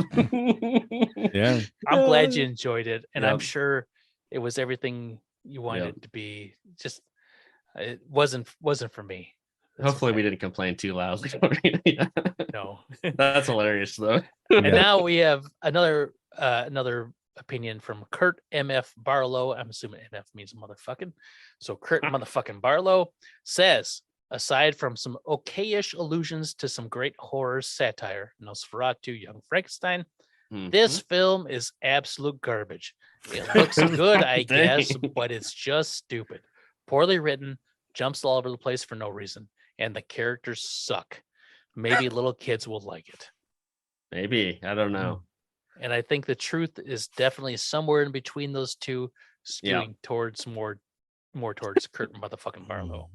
Mm-hmm. Yeah. That's a good point though. Who's this movie for? I don't know if kids would like this or not. I don't think they would. No, I'm not showing this to my kids. Show it to your kids, guys. Yes. I may, like, at first I was like, oh, I can watch it with my kids. And I was like, I don't know if they'll like it. If they get bored, they can just walk away and that can be their review. Yeah. My kid's kind of savvy for 10 years old, and I don't know if she would appreciate it. I gotcha. Okay. But we'll try. We'll see what happens. That means I have to sit through it again. I don't know if I'm good. I'm good. All right. Dang. All right. Dang. Darn. Well, gentlemen, it only took us 2 hours to go through an hour and 50-minute movie. Sorry. We weren't gonna go dive deep, and then I could tell like we really dove deep in that first third of the movie, didn't we? Yeah. Man, if I could say we're at the 50-minute mark one more time, we almost got past that hump 3 or 4 times. That's okay. That's all right. I think we had a lot to say. You know what? If you listen to our show, you know what you're bound to get. So that first 25 minutes of us being polite and spoiler free might not be your jam. It's not like we're mean. I think we're pretty fair and honest about it, to be truthful. I tried so hard. There's stuff we liked in it. Yeah, and like I said, I think it's some parts it's kind of compelling in its own weird way. Even if I recognize that some of it's bad, But yeah, it's just it wasn't. Yeah, we're just being honest. We're just telling it. We're telling it like it is. Yeah. Yeah. I mean, compared to the last couple episodes that we've actually watched, I think proportionally I enjoyed the same amount. Really? You know that's from probably true. the hour and 40-minute movie and in a 22-minute episode. Yeah. I think it's been about even. Like think about like Yeah. the Standells episode we did. And this, Well, the Standells episode. Oh my God, you're that's right, a perfect Terry. one. Yeah. Proportionally is correct. I enjoyed the tall, skinny guy with the hat and the pipe dancing. I Yep. enjoyed Herman's Rock Band. Yeah. It is the Enjoyed Nosferatu same dancing in this. percentage of the Yeah. movie. Mhm. Holy Yeah, shit. yeah. Oh my God. I'd say well, those are about even in my mind. Yeah. Yeah. and well, now do you say is it a boy? Blah, blah, blah. Is it a success for Rob Zombie if that's the case? No. No. The Should be success better. the success works if this does end up being a backdoor pilot into Oh Yeah. God, I hope not. the rest I of the don't want to series. see any more of this ever. No. I want somebody else to do it. I don't. Yeah, Yeah. I like that Rob Zombie. I know he's a Munsters fan. I like that he got his chance to do it, and I think he did some stuff right. But I want somebody else to do it now. He had a shot. Let's give somebody else a chance. The fact that the three of us found ways to punch up a lot of the things here, Oh yeah, they need to, like, if they ever want to do this again, like, it'll be a decade again. oh Netflix, we're yeah. listening. Mhm. Wink. Yeah, in like 10 years, in 10 years when we have to then revive the Munster Hunters for a new series, I hope they find somebody who can actually craft something that is actually quality around these characters Mhm. and not just some fun visuals and like a handful of Referential images jokes. and images that we like Yeah. the rock band or that weird animated thing, or just the comfort of them being in Mockingbird Lane and those type of things. Yep. They gotta do Spot cuddling in the bed with them at night. That was kind of fun. That's nice. Yeah. Like to me, I don't want to get into it because we've already got into a lot. Yeah, Yeah. big swing and a miss for me. Yep. 2 stars is about right. I wish Out it of could 10? be more. What's that? 2 out of 10. You said. 2 out of 10. Okay. I really want like this movie going in because, believe it or not, I like the Munsters. I have Yeah. fun picking apart the show and making fun of the dumb stuff. And yeah, a lot of the episodes are pretty shitty for now, but probably good at the time. Mhm. But I like the Munsters. I want the Munsters to be cool and good because we were cool and good when I was a kid. And this Yep. just is not it. Not it. Yeah. Same. You I'm know pretty what? I'm pretty sure the babysitter broke in those first like 3 minutes. Oh God. Yeah. and so she's like, wait a minute, they're gonna spend 15 minutes digging graves. What? I'm out. I will say though, from Maybe the it's like, first I don't- trailer, Babysitter's like, I don't have a podcast to record. I'm out. Yeah. Babysitter done. But from the first trailer, the sound and the color correction and finishing looked like a finished movie. Yeah. Yep. 10 times better. Yeah. Like it Mhm. all Okay. fixed. The like technical elements that I was worried about in the trailer, it all fixed, I think, in this. Like at least like in like the camera work and the audio recording. Looked and sounded less like an iPhone movie. Yep. Shot with iPhone. Mhm. All right. And I'll throw it out there. You know, I shunning the streaming services. My Amazon copy of the Munsters movie came in just in time before I had to start watching it for today's recording. So You was bought able- the movie? I was able to shun Ooh. the Netflix. Terry, you bought the movie? I bought it. All right. So this is a good point to say, hey, remember www.patreon.com/Munster Hunters is out there. Help support the show. Yeah. Get bonus right. episodes and content from us. Look. And then, boy, find a way to get Terry back as $19. It was only like $13, honestly. Find so a not way to that get bad. Terry back as 13. Honestly, bucks. the Patreon doesn't even support the show. It's just it's helping support Terry's habits. And Terry's got a habit of buying Yeah. DVDs That's true. that no one should own. Yeah, well, you Oh know, my I stick to gosh. my conventions. I shun the streaming services if I can. Do I regret it? I'll leave that ambiguous. You know, I'm mysterious in that way. You know, no, I don't know, Oh man. but it's here now, so there it's sitting in my PS5. Yeah, just fermenting. So that's nice. Oh man. I hope I was gonna say I hope it warps in there, but that means your They PS5 let you return only it. needs They two let you return it. Like, yeah, I didn't like this. Can I get my Run money back to back? Cole's real fast. They probably would take it. I Yeah. do. I kind of want to watch it again with the commentary on it. Like There's I want to know. commentary. No. Yeah. There's a Terry, when I ordered it, it was supposed to come in way earlier, and I was like, "Oh, I'm gonna watch the movie," and then there's like a documentary on there, and there's commentary, and I was like, "Oh, I'm gonna get all the inside scoops on this thing," but there's no time, unfortunately. Is there an all black and white version? No, I wish. Oh, that'd been nice. Mm. Yeah. But I still have to throw that out there. You know, even if I didn't like it, look, the things I do for the Munsters. Yeah. The things I do for this ridiculous podcast. Yep. Yeah. I'd recommend just watching on Netflix for all other viewers. Yeah.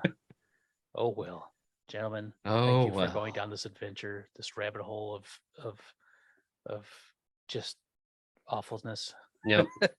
This may never happen again in our lifetime. A Munsters, a modern Munsters thing. Like we may never get this again. I don't know. In which we are doing a Munsters podcast at the same time, and we You'd be getting hit by lightning while being eaten by a shark during a lunar eclipse. That's the chances of that. Yes. that's pretty accurate. And the thing is, we started this podcast with no care in the world for this movie. We Right. didn't even know it existed. I didn't, at least. No. Oh, I thought the entire podcast. I was talking about this episode. Like No, that's how no, the podcast. that's how long in ago general. it's been. We didn't pick the Munsters because there was a movie coming out. No, We simply were like, we were trying to find something to do, and that seemed to work. And it just happened to be coincidence that there's also a movie coming out. Maybe they'll, some people check in with us, see how it's going and all. But yeah, we Derek, I think you said it best. We don't actually dislike the Munsters, but we also we're not afraid to pick everything apart in the show, and this just had a lot more to pick apart with. Yeah. I'm gonna say we don't take the Munsters, the show, or ourselves too seriously. No. So Oh God, it's just no. it's like whatever. We're gonna Yep. we'll make fun of ourselves. We'll make fun of the Munsters. We'll do whatever. We'll say what's good. We'll say what's bad.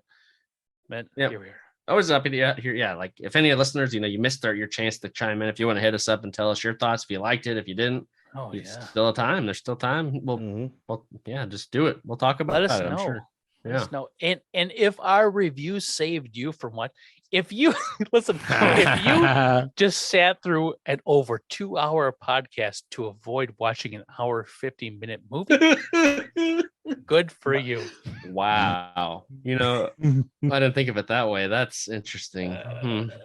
God. All right. Yeah, we should get in this. But we got to pull the ripcord, gents, and parachute out of this plane. Oh, I'm already back on the beach. Keith, Nope. no. No. Keith's on the beach roasting a weenie. Oh, Wow. But you better save some for us. DTP down there. It's like, oh, thank God this is over. Time to Mhm. your Oh, business. come on. Yeah, well, I'm gonna stay up here for a bit, actually. All right. Hey, and we should end this like we do every episode. Uh-huh. Ingenuity. Oh no. Integrity. Integrity's not a word. Do not matter. Intelligence. do not apply in this particular They have situation. no dominion because it's always hunting season. It's always hunting season. Oh, there it is. The Munster Hunters are Derek Glascock, Keith Gawla, and Terry Vickroy. Keith is the host of the Pop-Up Filmcast, and that was great, wasn't it? Both shows can be found wherever you subscribe to podcasts. For more about Keith's shows, you can follow Pop-Up Filmcast on Twitter at Pop-Up Filmcast. And that was great, wasn't it? At How Great Was That? You can also follow Keith on Twitter at KG3030. Terry is one of the hosts of Run the Reel. It's a movie podcast that does deep dives on films with a theme. You can follow Run the Reel on Twitter at Run the Reel. You can also follow Terry on Twitter at Terry_Vickroy. If you would like more musings from me, you can follow on Twitter at Derek9 and the word 9. Follow Munster Hunters on Twitter at Munster Hunters and subscribe on your podcatcher of choice for more Munster Hunter fun. Munster Hunters is mixed and edited by me, Derek. All original music is composed and mixed by Terry Vickroy, and executive producers are me and Keith Gawla. The Munster Hunters is a Krispy Dodo production.